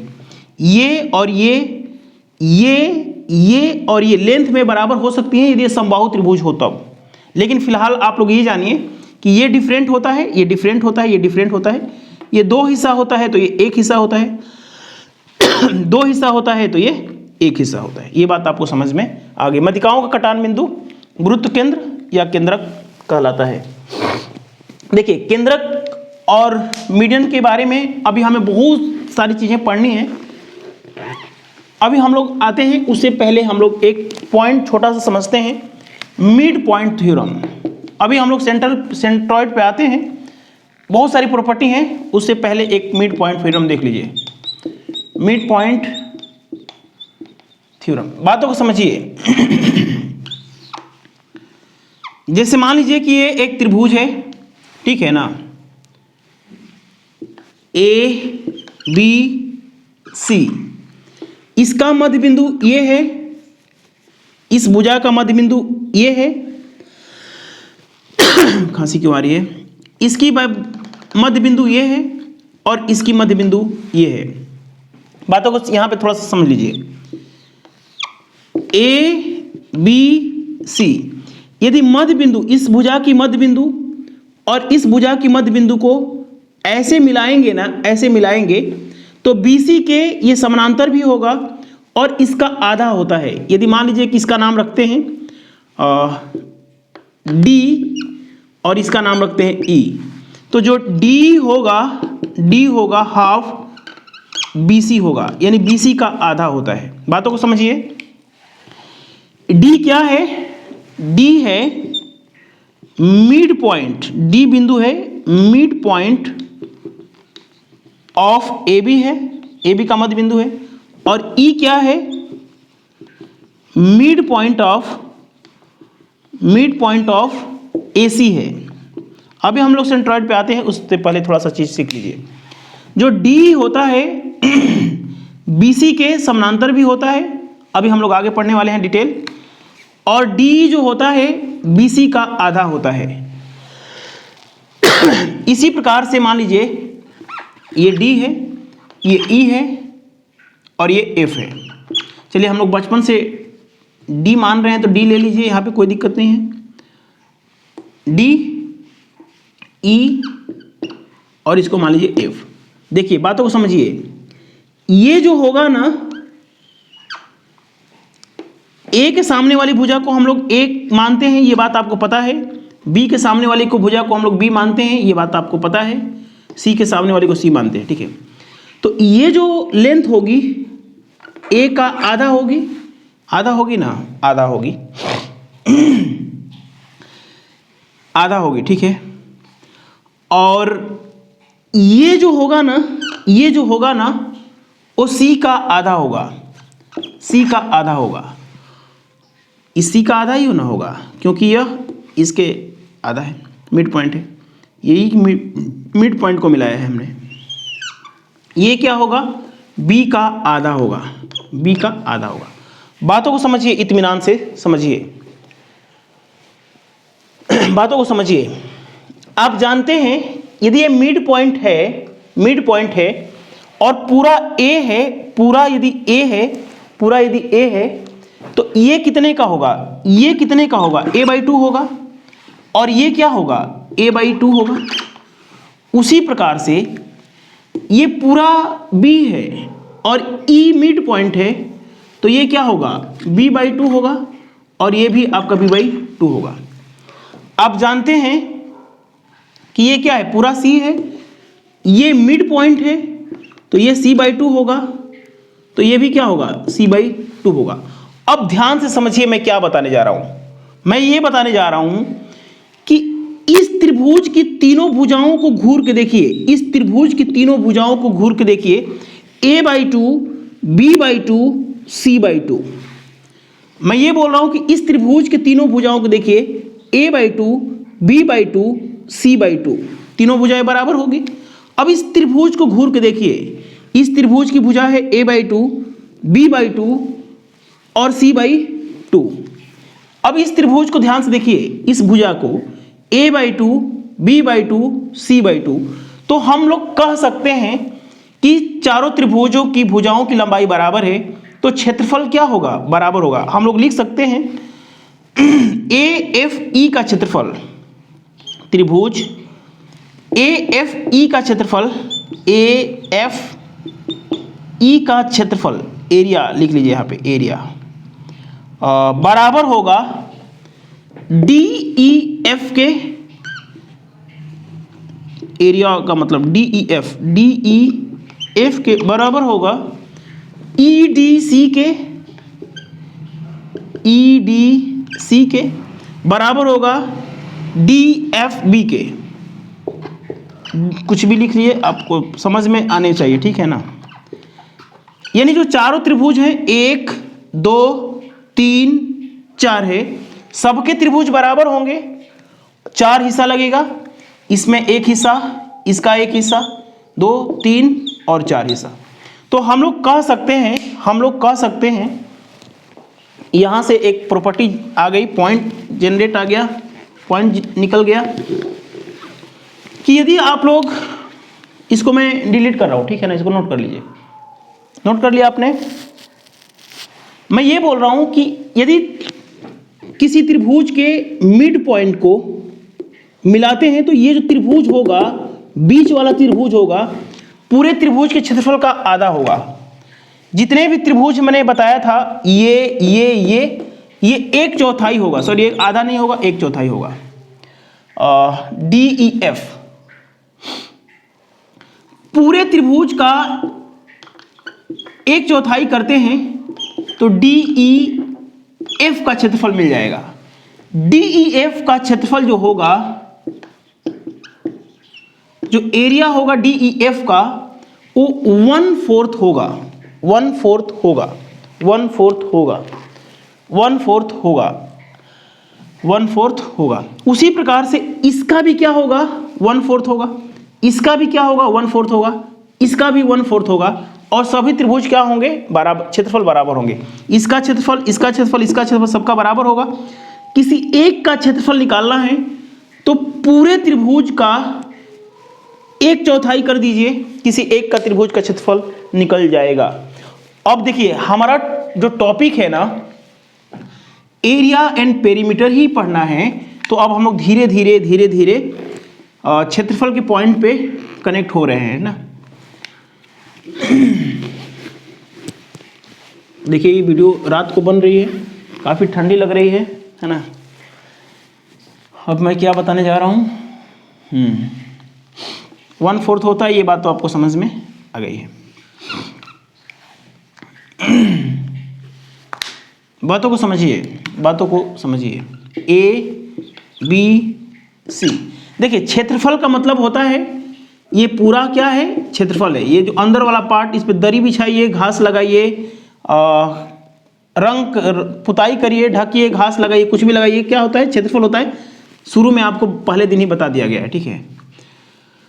अब मैं ये बोल रहा हूं कि मिड पॉइंट को यदि आप मिलाते हैं तो क्या हो जाएगा, पूरे त्रिभुज का 1/4 हो जाएगा। अब मैं ये बोल रहा हूं कि इसका मिड पॉइंट और इसका मिड पॉइंट को हम लोग मिलाते हैं ऐसे, चलिए मैं डॉटेड लाइन से, तो इसका जो क्षेत्रफल होगा दूसरे वाले त्रिभुज का 1/4 होगा। दूसरे वाले त्रिभुज जो आपने बनाया था ना ये वाला, उसका 1/4 होगा। यदि हम लोग इसके मिड पॉइंट को मिलाएं तो इसका जो क्षेत्रफल होगा, जो तीसरा वाला त्रिभुज होगा, उसका 1/4 होगा। यदि हम लोग इसका मिड पॉइंट और इसका मिड पॉइंट को मिलाते हैं तो क्या होगा, उसका जो त्रिभुज बनाया था उसका चौथाई होगा। यानी जितने अंदर त्रिभुज बनाते जाएंगे सबका त्रिभुज का क्षेत्रफल 1/4 होता जाएगा। ये बात आपको समझ में आ गई। तो यहां से मैं एक छोटा सा क्वेश्चन पूछ सकता हूं कि एक त्रिभुज है, इसके मध्य बिंदु को मिलाते हुए एक त्रिभुज बनाया, फिर इसका मध्य बिंदु से एक त्रिभुज बनाया। इस प्रकार यदि हम लोग 5वां त्रिभुज बनाते हैं और 7वां त्रिभुज बनाते हैं तो उन त्रिभुजों के क्षेत्रफल का अनुपात क्या होगा। चलिए एक बार आपको समझाता हूं। दूसरा और चौथा क्षेत्रफल का अनुपात क्या होगा, ये आपको बताना है। देखिए मैंने ये बोला है ना, फिर से समझ लीजिए। जब आप क्वेश्चन करेंगे किताबों से तो लैंग्वेज के रूप में देगा, और किसी त्रिभुज के तीनों भुजाओं के मध्य बिंदु को मिला करके एक त्रिभुज बनाया। ये कौन सा त्रिभुज कहलाएगा, दूसरा कहलाएगा। इनको मिला के फिर हम लोग त्रिभुज बनाएंगे, तीसरा कहलाएगा। अब हम लोग इसको मिलाएंगे तो ये चौथा कहलाएगा। तो इस प्रकार बने भुजाओं के मध्य बिंदु से मिलाते हुए यदि हम लोग त्रिभुज बनाते जाएं तो दूसरे और चौथे का अनुपात क्या होगा, क्षेत्रफल का अनुपात क्या होगा, ये आपको बताना है। क्षेत्रफल का अनुपात बताएंगे दूसरा। और देखिए कुछ नहीं करना है, बकवास क्वेश्चन है सब। इसका क्षेत्रफल यदि x होगा तो जो तीसरे का होगा उसका क्षेत्रफल क्या होगा, 1/4 होगा। दूसरे का यदि x मानते हैं तो तीसरे त्रिभुज का क्षेत्रफल क्या होगा, 1/4 होगा। और इसका 1/4 चौथा होगा। यहां पे ये हो जाएगा, x से x कट जाएगा, ये 16 क्या हो जाएगा, इधर चला जाएगा। 16:1 इज द करेक्ट आंसर है। ठीक है, देखिए इस प्रकार के प्रश्नों में कुछ भी नहीं करना है, 16:1 आंसर है। इसमें गैप देखिए, गैप कितने का है, 2 का गैप है ना, तो 4 का स्क्वायर करिए और यहाँ पे 1 लिख दीजिए। कोई दिक्कत की बात नहीं है, क्योंकि आप जानते हैं कि यहाँ पे 1 होगा तो इसका 1/4 इंटू 1/4। 2 का गैप है तो 16:1 हो जाएगा। 2 का गैप है तो 4 का स्क्वायर। जैसे मैं पूछता हूँ कि 5वें त्रिभुज और 8वें का अनुपात बताएं। देखिए क्वेश्चन क्या है, समझ में आ जा रहा होगा, लेकिन आप लोग घबराइएगा नहीं। ABC है, पहला त्रिभुज ये है, दूसरा त्रिभुज ये है, तीसरा त्रिभुज मिड पॉइंट को बनाते हुए हम लोग बना रहे हैं। 5वें और 8वें का क्षेत्रफल का अनुपात क्या होगा, ये आपको बताना है। जल्दी से आंसर बताइए। देखिएगा ध्यान से, यहां पे कितने का गैप है, 3 का गैप है ना, तो 4 का क्यूब 64:1। समझिए यदि इसका क्षेत्रफल यदि x है तो 3 बार 6वें का क्या हो जाएगा, x का 1/4 हो जाएगा, 7वें का 1/4, इसका x से x कैंसिल होगा तो क्या होगा, 4 चौके 16 चौके 64:1 आपका आंसर आ जाएगा। तो जल्दी से आंसर देने के लिए क्या करना है, यहाँ पे गैप कितने का है, 3 का गैप है, तो 4 का क्यूब 1 आपको आंसर देना है। समझ में आया है ना। थोड़ा पानी पी लूं। देखिएगा जो चीजें अभी मैंने समझाया था वो आपको समझ में आ गया होगा। जैसे मैं बोलता हूं कि ये एक त्रिभुज है, क्या है, ये एक त्रिभुज है ना, ABC है। इसके मिड पॉइंट इस भुजा के मध्य बिंदु, इस भुजा के मध्य बिंदु यहाँ पे यहां पे फिर मैंने एक त्रिभुज बनाया, ठीक है ना, त्रिभुज बनाया। फिर से हमने क्या किया, इसका नाम रखा D, इसका नाम रखा E और इसका नाम रखा वेव। फिर इस पे हमने मिड पॉइंट से फिर इसके मिड पॉइंट को इसके मिड पॉइंट को मिलाया, फिर इस त्रिभुज बनाया, इसके मध्य बिंदु को फिर यहां मिलाया, फिर यहां मिलाया, फिर त्रिभुज बनाया, इसके मिड पॉइंट को इसी मिला के, और ऐसे हमने इनफाइनाइट नंबर ऑफ ट्रायंगल बनाया। मैं बोलता हूं कि सबके क्षेत्रफल का योगफल क्या है, find the sum of area of infinite number of triangle, ठीक है ना। देखिए क्वेश्चन आया हुआ है, इनफाइनाइट नंबर ऑफ ट्रायंगल के क्षेत्रफल, यहां पे एरिया पे फोकस कीजिए, एरिया निकालना है, ठीक है। देखिए कैसे निकलेगा, सबसे बड़े वाले का क्षेत्रफल को आप A मानिए, ठीक है ना। मैंने क्या बोला है कि एक त्रिभुज हमने बनाया, फिर मध्य बिंदु को मिला करके फिर एक त्रिभुज बनाया, यहां से फिर मध्य बिंदु को मिला के त्रिभुज बनाया, इस प्रकार से बनाया हमने इनफाइनाइट नंबर ऑफ ट्रायंगल। और मैं बोलता हूं कि सभी त्रिभुजों के क्षेत्रफल का योगफल बताएं। पहले वाले का क्षेत्रफल यदि इतना होगा तो दूसरे वाले का क्षेत्रफल क्या होगा बच्चों, 1/4 ऑफ A हो जाएगा। उसी प्रकार से तीसरे वाले का क्या हो जाएगा, 1/4 का स्क्वायर हो जाएगा, है ना। A का फिर 1/4 करेंगे तो 1/4 को ज़्यादा लिखना अच्छा नहीं लगेगा, स्क्वायर करते हैं। उसी प्रकार A का हमें निकालना पड़ेगा 4 की पावर 3 निकालना पड़ेगा, फिर हमें ऐसे इनफाइनाइट नंबर ऑफ जोड़ना है, ठीक है। इसमें से क्या कॉमन हो जाएगा, A कॉमन हो जाएगा, तो इसको क्या लिख सकते हैं, 1 प्लस A क्या है, सब में कॉमन हो जाएगा, 1 प्लस 1/4 1/16 का मतलब वो 4 का स्क्वायर,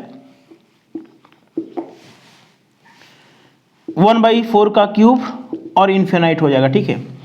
ध्यान से देखिए, ये एक गुणोत्तर श्रेणी है, क्या है, इसको मैंने नंबर सिस्टम की जब आप मैंने 24वीं 25वीं क्लास पढ़ेंगे ना, 24वीं 25 क्लास में मैंने बताया होगा कि गुणोत्तर श्रेणी यहां पे क्या हो गया बच्चों, A हमने कॉमन ले लिया है, तो अब इसको हल करना है।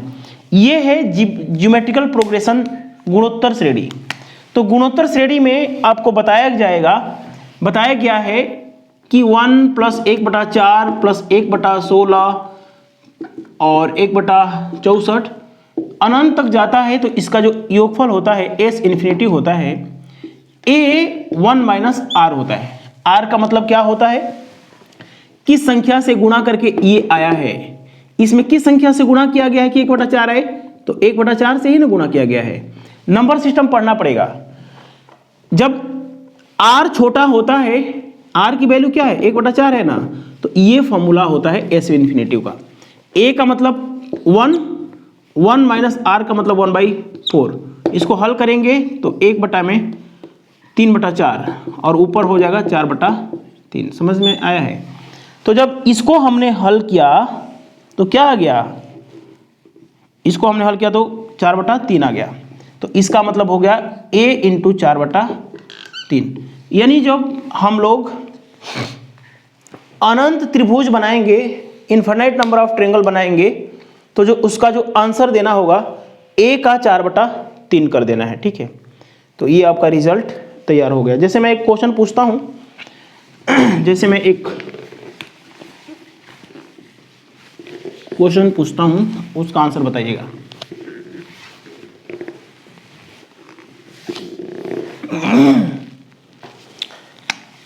एक त्रिभुज है जिसकी भुजा 16 है, 16 है, 16 है।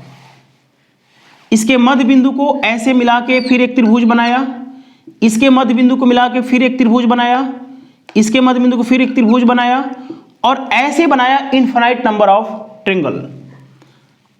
इनफाइनाइट नंबर ऑफ ट्रायंगल बनाया, ठीक है। Sum of area of all triangle बताना है, ठीक है। Sum of area of all triangle बताना है।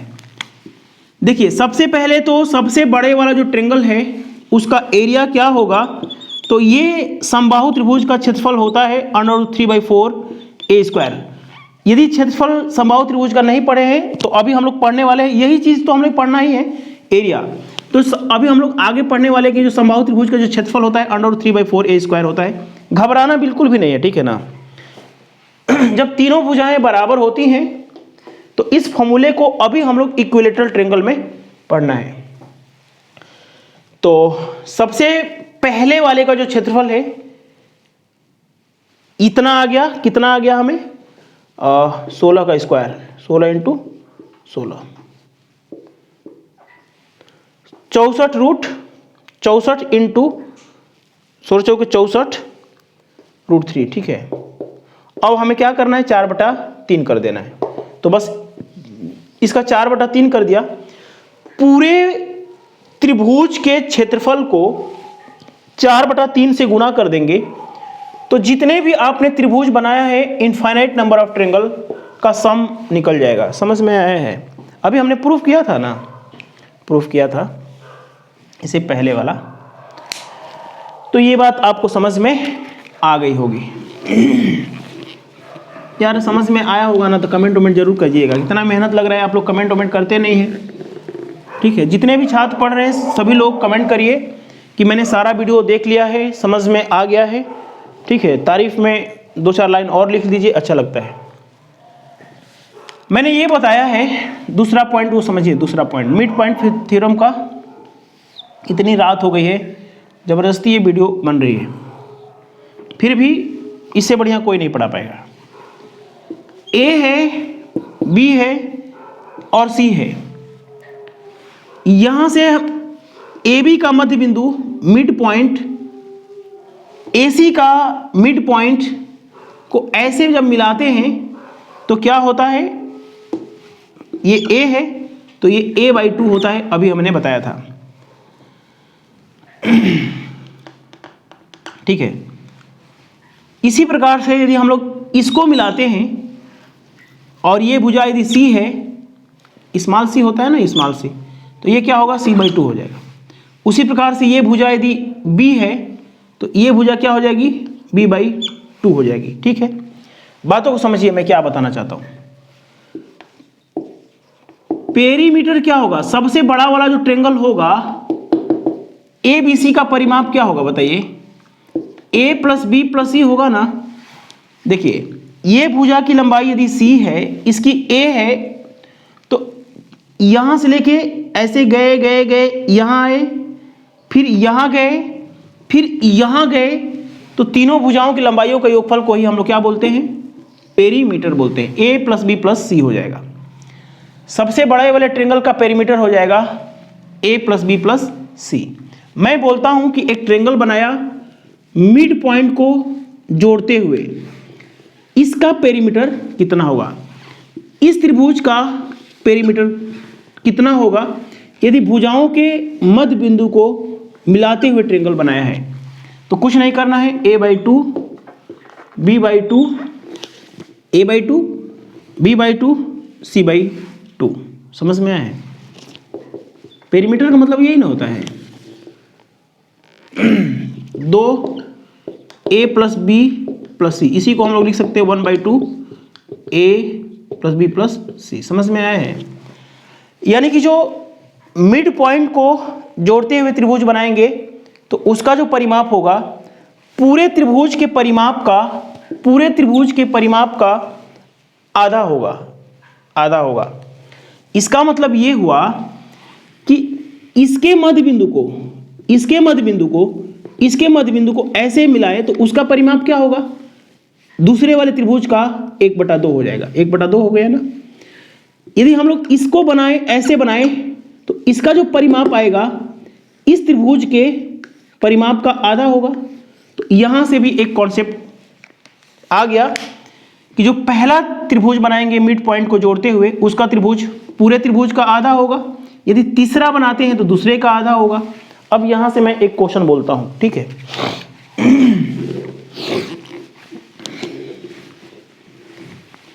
यार समझ में आ रहा होगा ना तो कमेंट जरूर मारिएगा, ठीक है। लंबा चौड़ा इतना यार मेहनत लग रहा है।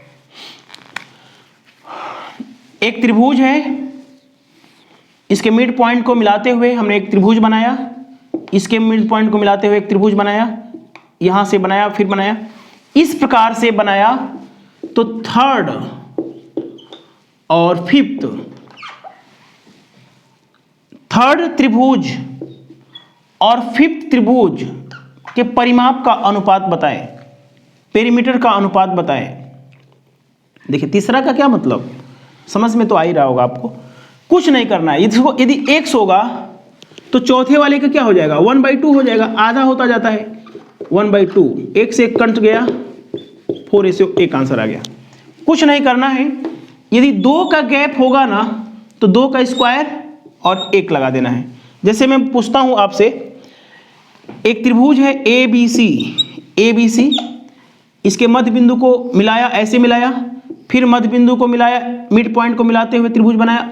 और इस प्रकार से मैं पूछता हूं 7वें और 10वें त्रिभुज का पेरीमीटर का अनुपात बताएं। पेरीमीटर का कुछ नहीं करना है, यहां पे गैप कितना है, 3 है, तो 2 का क्यूब 8 और 1 इसका आंसर आ गया। समझ में आया है। यदि गैप 3 का है तो 2 का क्यूब, यदि 4 का गैप होता है तो 2 का 4, 1 लिख देंगे, ठीक है। तो कोई भी यदि इस प्रकार का प्रश्न पूछता है तो आप लोग सॉल्व कर लेंगे, पूरा भरोसा है, ठीक है। ये वीडियो बहुत रात को बन रही है, मैंने बोल दिया था कि सुबह 8 बजे आएगी, मन नहीं करते हुए भी, लेकिन आपको पढ़ाने में किसी भी प्रकार की डाउट नहीं होगा। मेरी बातें थोड़ी सी लग सकती हैं लखड़ाती हुई, है ना, चेहरा काला दिख सकता है, लेकिन पढ़ाने में किसी प्रकार की दिक्कत नहीं होगा, ठीक है। अब मुझे क्या बता, हाँ, जैसे मैं बोला एक त्रिभुज है, मध्य बिंदु मिड पॉइंट को मिलाते हुए एक त्रिभुज बनाया, फिर मिड पॉइंट को मिलाते हुए एक त्रिभुज बनाया, फिर त्रिभुज बनाया, फिर त्रिभुज बनाया और इनफाइनाइट नंबर ऑफ बनाया, इनफाइनाइट नंबर ऑफ ट्रायंगल बनाया। तो सभी त्रिभुज के परिमाप का सम कितना होगा, sum of perimeter of all triangle, सभी क्षेत्र त्रिभुजों के परिमाप का योगफल बताना है। देखिए पहले वाले का परिमाप P, तो दूसरे वाले का परिमाप क्या होगा, आधा होगा, तीसरे वाले का क्या होगा 1/4 होगा, यानी 2 का स्क्वायर होगा। इसी प्रकार से इनफाइनाइट करना है। और क्षेत्रफल पहले वाले का क्षेत्र पेरीमीटर है ना, पेरीमीटर सबको जोड़ना है। तो यहाँ से P क्या हो जाएगा, कॉमन हो जाएगा, 1 + 1/2 1/4 और इसे इनफिनाइट हो जाएगा, ठीक है। अब ये इसको ध्यान से देखिए, इसको ये गुणोत्तर श्रेणी है, ज्योमेट्रिकल प्रोग्रेशन है। इंग्लिश मीडियम वाले छात्र ज्योमेट्रिकल प्रोग्रेशन है, तो इसको हमने हल करने के लिए तरीका बता दिया है नंबर सिस्टम की 27वीं 28वीं वीडियो में या 25वें 26वें में गुणोत्तर श्रेणी पढ़ाया होगा। इस प्रकार की श्रेणी को हल करने के लिए यहाँ पे तो मल्टीप्लाई लगा है और इसको हल करेंगे तो इसका जो फॉर्मूला होता है A1 - R होता है। गुणोत्तर श्रेणी के अनंत पदों का योगफल पढ़ना पड़ेगा गुणोत्तर श्रेणी, ठीक है। पहला पद 1, R का मतलब किस संख्या से गुणा करके 1/2 आया है, तो 1/2 से गुणा करेंगे ना, तो 1/2, तो ये हो जाएगा 1/2 अर्थात 2 हो जाएगा, ठीक है। तो कुछ नहीं करना है, इसकी वैल्यू कितनी आ गई 2, तो इसका जो रिजल्ट हो गया P × 2, परिमाप का दोगुना। जो पहले वाले त्रिभुज है उसको दोगुना कर देंगे, परिमाप का दोगुना कर देंगे तो आपको रिजल्ट मिल जाएगा। आइए अब हम लोग चलते हैं अपने टॉपिक पे। मैंने अभी आपको बताया था मध्यिकाओं का कटान बिंदु केंद्रक कहलाता है। और मीडियन के बारे में मैंने सब कुछ बढ़िया से बता दिया हूं। ए है, बी है और सी है। BC का मिड पॉइंट D है, AC का मिड पॉइंट E है और AB का मिड पॉइंट आपका है आपका CF है। ठीक है, बातों को समझिए क्या मैं बताना चाहता हूं। इसकी मध्यिका यहां पे न जाएगी। AD क्या है? मध्यिका है। BE क्या है? मध्यिका है। और CF क्या है? मध्यिका है। बातों को समझिए। ये त्रिभुज कैसा बना है इस पे मत जाइएगा। मैं ये जो कॉन्सेप्ट बता रहा हूं फॉर एनी ट्रायंगल पे लागू होगा। फॉर एनी ट्रायंगल पे लागू होने वाला कॉन्सेप्ट है। देखिए आप लोग त्रिभुज पे मत जाइएगा, प्रकृति पे मैं कैसे बनाया हूं मेरे डायग्राम पे मत जाइएगा। देखिए एक त्रिभुज, दो त्रिभुज, 3, 4, 5, 6, ये जितने भी त्रिभुज दिखाई दे रहे हैं इसका जो एरिया होगा, जैसे एरिया ऑफ AFG, AFG, चलिए मैं लिख देता हूं, AFG बराबर होगा, ये 6 बार लिखना अच्छा नहीं लगेगा, AFG, AGE, AGE, ठीक है, बराबर होगा, सबके क्षेत्रफल बराबर होंगे। EGC, क्षेत्रफल EGC, ये 6 बार होंगे। आपको समझ में आ गया है। जितने भी ये 6 त्रिभुज दिखाई दे रहे हैं, है ना, EGC, GDC, चलिए लिख ही देता हूं आप लोग, GDC, सबके क्षेत्रफल इक्वल होंगे, बराबर होंगे। GBE, त्रिभुज GBE, GBF, GBF, सबके क्षेत्रफल बराबर होंगे। इसका क्षेत्रफल इसके बराबर, मतलब सबके क्षेत्रफल आपस में बराबर होंगे। GBF, त्रिभुज GBF, सबके क्षेत्रफल बराबर होंगे। और खास बात यह है कि पूरे त्रिभुज का, त्रिभुज ABC का 1/6 होंगे। यदि आपसे पूछा जाए कि इसका क्षेत्रफल कितना होगा तो पूरे त्रिभुज का 1/6 कर दीजिए। पूछा जाए कि इसका क्षेत्रफल कितना होगा तो पूरे का 1/6 कर दीजिए। पूरे त्रिभुज का 1/6 कर दीजिए। पूछा जाए कि इसका क्षेत्रफल कितना होगा तो पूरे त्रिभुज का क्षेत्रफल यदि 72 है तो इसका 1/6 कर देंगे तो इसका क्षेत्रफल 12 आ जाएगा। इसका भी 12, इसका भी 12, इसका भी 12, इसका भी 12। ये बात मैं समझाने में कामयाब हो गया हूं। क्यों होता है इसको मैं बताता हूं। अभी बातों को समझिएगा। अब ये पहला फिगर था, दूसरा फिगर मैं बनाने जा रहा हूं। मैं कई बार चीज़ों को बना के समझा देता हूं क्योंकि ज़िंदगी में कोई भी चीज़ एक बार ही पढ़िए, ठीक है। दूसरा फिगर फॉर एनी ट्रायंगल के लिए कॉन्सेप्ट है ABC, AD मध्यिका है, B मध्यिका है और CF मध्यिका है।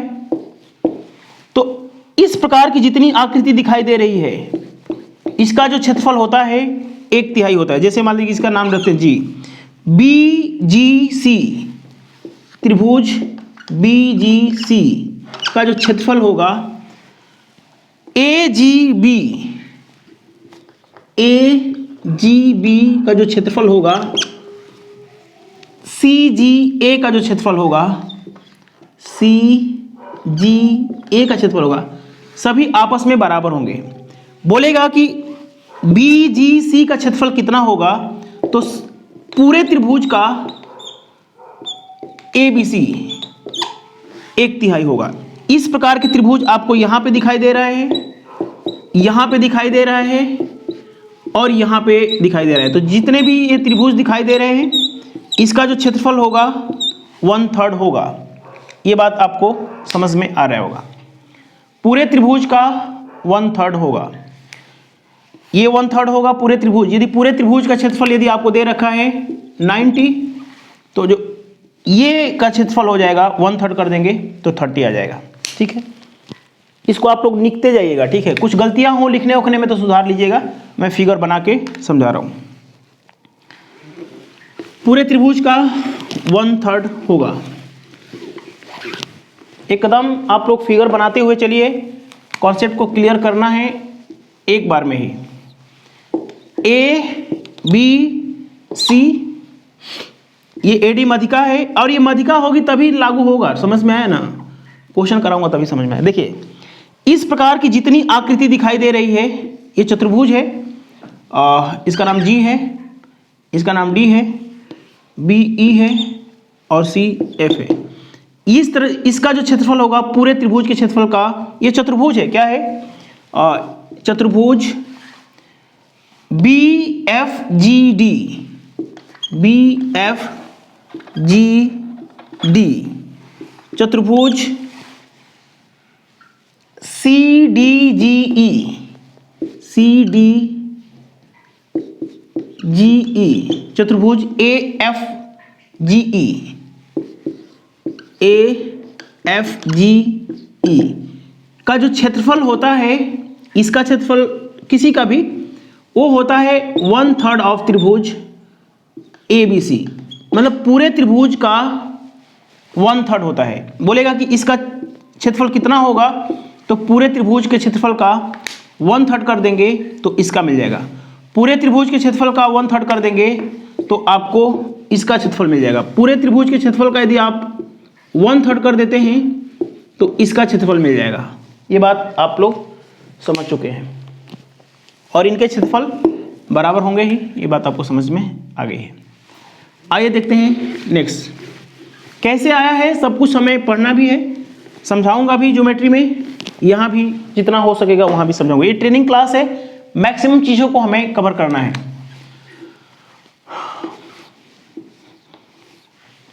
ए बी सी ए डी मध्यिका होगी तभी ये कंडीशन लागू होगा। बी ई सी एफ, बातों को समझिए, क्या क्या बता दिया हमने, इसका बता दिया, उसका बता दिया, ठीक है ठीक है। हाँ देखिएगा, बातों को समझिए। ये मिड पॉइंट है किसका? ए बी का। ये मिड पॉइंट किसका है? ये ई मिड पॉइंट है किसका? ए सी का। और ये क्या है? जी है। तो ये जो आकृति दिखाई दे रही है ना, मिड पॉइंट को मिलाया है और ये क्या है? सेंट्रॉयड है। जी क्या है? सेंट्रॉयड है। तो इसका जो क्षेत्रफल होता है 1/12 ऑफ ट्रायंगल, लिख देता हूं बढ़िया से, एफ जी एफ ई का क्षेत्रफल, area of G F E बराबर 1/12 of A B C. A B C के क्षेत्रफल का 1/12वां भाग होता है। और ध्यान से देखिए, इसका क्षेत्रफल हमने सिखा दिया था, है ना? इसका क्षेत्रफल क्या होता है बच्चों?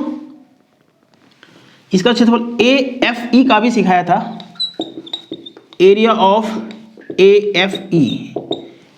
ए एफ ई अभी बताया था हमने, 1/4 होता है, 1/4 of triangle A B C. ठीक है, ये बता दिया, ये बता दिया, ये बता दिया, ये बता दिया, ये बता दिया, ये ठीक है, बहुत बढ़िया। ठीक है, ये बात आपने लिख लिया है, तो आगे बढ़ते हैं। कुछ छोटा तो नहीं है ना? 1/3 ठीक है, बहुत बढ़िया।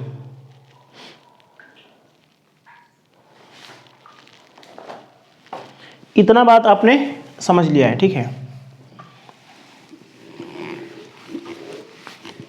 अब हमें क्या सीखना है? हाँ, कुछ अब महत्वपूर्ण चीजें हैं, उसको भी मैं बताता हूं। ध्यान से देखिएगा, इधर देखिएगा, ये लाइन और ये लाइन पैरेलल है। ठीक है, ये एक बिंदु ये है और एक बिंदु ये है। इसको पढ़ने का तरीका, इसको बेस मान के, इसको बेस मान के और कहीं भी एक ट्रायंगल बनाएंगे। एक ट्रायंगल बन गया, इसी बेस को मानते हुए एक दूसरा ट्रायंगल बनाएंगे। इसी बेस को मानते हुए एक ही आधार पर बने किसी भी त्रिभुज के, देखिए, दो पैरेलल रेखाओं के बीच एक ही आधार पर बने सभी त्रिभुजों के क्षेत्रफल आपस में बराबर होते हैं। मेरा कहने का मतलब ये है कि ये यहाँ पे एक बिंदु है, यहाँ पे एक बिंदु है, और ये क्या है, पी क्यू और एम एन क्या है, आपस में समानांतर है। ये समानांतर होगा तभी लगेगा, ठीक है ना। एक ही आधार पे बने कोई भी त्रिभुज बना लीजिए, कोई भी त्रिभुज बना लीजिए, कोई भी त्रिभुज बना लीजिए, बस कंडीशन ये है कि यहाँ पे चिपकना चाहिए और उस लाइन पे ही रहना चाहिए। तो लिखिए, एक ही आधार पर बने दो समांतर रेखाओं के बीच, दो समांतर रेखाओं के बीच एक ही आधार पर बने, एक ही आधार पर, एक ही आधार का क्या मतलब, एक ही आधार पर बने, एक ही आधार पर बने त्रिभुजों के क्षेत्रफल, त्रिभुजों के क्षेत्रफल बराबर होते हैं। त्रिभुजों के आपस में बराबर होते हैं, क्षेत्रफल आपस में बराबर होते हैं, बराबर होते हैं। ये बात आपको समझ में आ गई है। देखिए, एक पॉइंट मैंने बताया था, उसको मैं काम में लूंगा अभी आपसे, कि ये 2 है, ये 3 है, तो इसका जो एरिया होता है उसी अनुपात में होता है। इसी से जो भी हमने इसके पहले वाला कॉन्सेप्ट बताया था ना, इसी से सारी चीजें प्रूफ हो सकती हैं। देखिए, अब मैं क्या बताने वाला हूं, जो मैंने अभी इसके पीछे पॉइंट बताया था, सारे पॉइंट आप लोग दिमाग में रख लीजिएगा, और हम लोग ज्योमेट्री पढ़ेंगे तो सारी चीजें डिटेल से बता दूंगा कैसे आया है, ठीक है ना। अब मैं कुछ पॉइंट बता रहा हूं, मीडियन। देखिए, कुछ मैं पॉइंट लिखने जा रहा हूं, यहां बोर्ड पे मैं अभी लिख दूंगा 2 मिनट में, और इस पॉइंट को आप लोग रटना हो रट लीजिएगा, समझना हो समझ लीजिएगा। जो भी इस पे आधार पे आए हुए क्वेश्चन होंगे, प्रीवियस ईयर क्वेश्चन करेंगे तो बहुत सारे क्वेश्चन मिल जाएंगे। मैं यहाँ पे 7-8 पॉइंट लिख रहा हूँ और मैं उसको 10 मिनट में समझा दूंगा। जितने भी क्वेश्चन इस प्रकार के आए होंगे, एक एक क्वेश्चन भी कर लेंगे, तो ये सारे पॉइंट जो मैं अभी लिखने वाला हूँ ये आपको क्लियर हो जाएगा। ये जो भी 7-8 पॉइंट लिखने वाला हूँ ये मीडियन से संबंधित है, और इसको आप लोग समझ लीजिएगा, इसके आधार पर क्वेश्चन को कर लीजिएगा। सारे पॉइंट ज्योमेट्री में हम लोग प्रूफ करेंगे। फनी कॉन्सेप्ट क्लासेस ऐप जरूर इंस्टॉल करके पढ़ना शुरू कर दीजिए। ट्रेनिंग क्लास की जो भी 45 वीडियो है उसको भी पढ़िए। आइए देखते हैं ये पॉइंट। देखिएगा, ABC एक त्रिभुज है, AD, BE और CF मध्यिका है। तो कुछ रिलेशन होते हैं, आप लोग दिमाग में बैठा लीजिए। इसके आधार पे एक क्वेश्चन, इसके आधार पे एक एक 2-2 क्वेश्चन भी कर लेंगे ना, तो आपके दिमाग में सेट हो जाएगी। बाकी हम लोग ज्योमेट्री में प्रूफ करने वाले हैं। मैं मीडियन पे कोई भी पॉइंट छोड़ना नहीं चाहता था, इसीलिए मैंने लिखवा दिया है। देखिए, AB, BC, AC क्या है, तीनों भुजाओं के वर्गों के योगफल है। तीनों भुजाओं के वर्गों के योगफल का 3 गुना AD क्या है, AD, BE और CF क्या है, मध्यिका है। तो तीनों मध्यिकाओं के वर्गों के योगफल का 4 गुना आपस में बराबर होता है। फिर से बोलिए, त्रिभुज की 3 भुजाएं के वर्गों का योगफल का 3 गुना मध्यिकाओं के वर्गों के योगफल का 4 गुना के बराबर होता है। दिमाग में सेट ही कर लीजिए। देखिए, आपको टीचर नहीं बनना है, आपको अधिकारी बनना है। तो अधिकारी बनना है तो कुछ चीजें अपने दिमाग में रख लीजिए, काम आ जाएगा। तीनों भुजाओं के वर्गों के योगफल का 3 गुना बराबर होता है तीनों मध्यिकाओं के वर्गों के योगफल का 4 गुना के। ठीक है, देखिए, तीनों मध्यिकाओं के 4 गुना बड़ा होता है तीनों भुजाओं के परिमाप, मतलब त्रिभुज के परिमाप के। AB, BC और CA क्या है, तीनों भुजाओं हैं। मध्यिकाओं के योगफल का 4 गुना बड़ा होता है तीनों भुजाओं के योगफल के 3 गुने से। तीनों मध्यिकाओं का योगफल, तीनों मध्यिकाओं के योगफल छोटा होता है त्रिभुज की तीनों भुजाओं से। त्रिभुज की तीनों, देखिए इस पे थोड़ा सा गहनता से विचार कर लीजिएगा। ज्योमेट्री में सारी चीजें करने वाले हैं, इस पे एक दो क्वेश्चन कर लेते हैं तो इसमें कोई बुराई की बात नहीं है। ये पॉइंट है, डायरेक्टली क्वेश्चन पूछे जाते हैं। तीनों माध्यिकाओं के योगफल छोटा होता है तीनों भुजाओं के योगफल से, छोटा होता है, ठीक है। और ये तो आपको जब माध्यिकाएं पता हो, किसी त्रिभुज की माध्यिकाएं की लंबाई पता हो, तो भी हम लोग त्रिभुज का क्षेत्रफल निकाल सकते हैं। एस का मतलब है, एस का मतलब क्या है, तीनों माध्यिकाओं के योगफल का आधा, और ये फॉर्मूला होता है 4/3 को भूलिएगा नहीं। एस माइनस एस माइनस माध्यिका नंबर फर्स्ट, माध्यिका नंबर सेकेंड, एस माइनस माध्यिका एस क्या है, तीनों माध्यिकाओं के योगफल का आधा, एस माइनस M1 M3। 4/3 को भूलिएगा नहीं, हीरो फॉर्मूला की तरह देखने में लग रहा है ये वाला फॉर्मूला, ठीक है।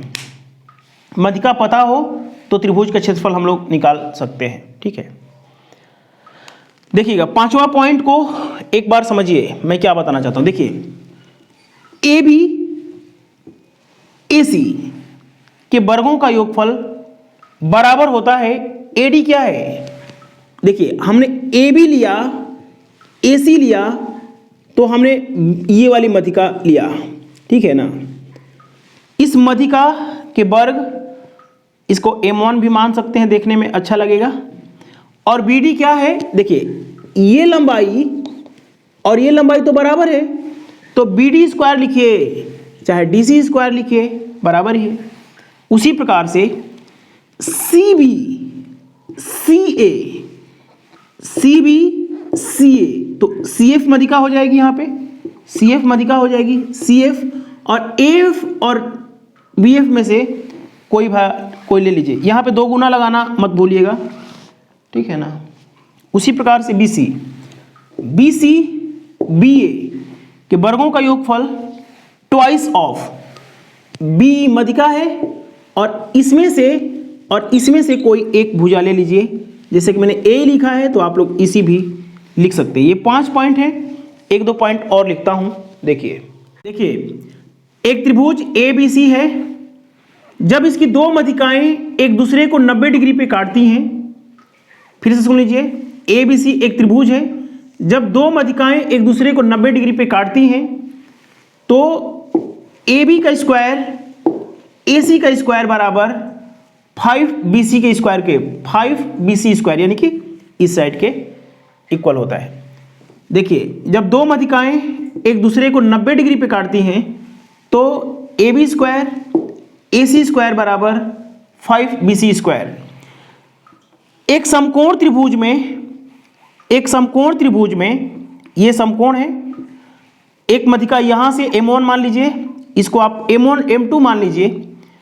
एक समकोण त्रिभुज में माध्यिकाएं 2 माध्यिकाएं का M1 square plus M2 square का 4 गुना बराबर 5AC स्क्वायर होता है। समकोण त्रिभुज में ये खास बात होती है 2 माध्यिकाओं की। तो आज की क्लास में हम लोग इतना ही करेंगे। ध्यान से देखिएगा क्या करना है आपको। जितने भी ये लंबी क्लासेस है इसको पढ़िए, नोट्स बना के नोट्स को 4-5 बार रिवाइज कीजिए। हमने पूरी कोशिश किया है कि सारे पॉइंट क्लियर करूं, लेकिन ये जो चीज़ें मैंने लिखवाया था लास्ट में 7 पॉइंट, ये सीधे ज्योमेट्री की कॉन्सेप्ट थी, ज्योमेट्री में ही पढ़ना चाहिए। हमने इसलिए लिखवा दिया ताकि आपके दिमाग में ये सारी बातें रहें। अभी फिलहाल कोई आपके एग्जाम है तो आप इसका सहारा लेकर के भी क्वेश्चन कर सकते हैं। किसी भी बुक से प्रैक्टिस कर रहे हैं, ये तमाम तरह के प्रश्न आपके दिमाग में आ रहे हैं, तो ये सारे पॉइंट से क्लियर हो सकते हैं। बाकी funny concept classes app install करके एक छोटी सी रकम फीस के रूप में जमा कर दीजिए। इस वीडियो को ज़्यादा से ज़्यादा शेयर कीजिए, ट्रेनिंग क्लास का प्लेलिस्ट ही शेयर कर दीजिए। आप लोग देख रहे हैं कि ट्रेनिंग क्लास की बदौलत ही मेरा कोशिश है कि 80% क्वेश्चन किसी भी एग्जाम में मैं कोशिश कर रहा हूँ ट्रेनिंग क्लास में से ही आए। बाकी आप लोग समझदार हैं, आप लोग देखिए, नोट्स बनाइए और दोस्तों को शेयर करिए। Bye, take care.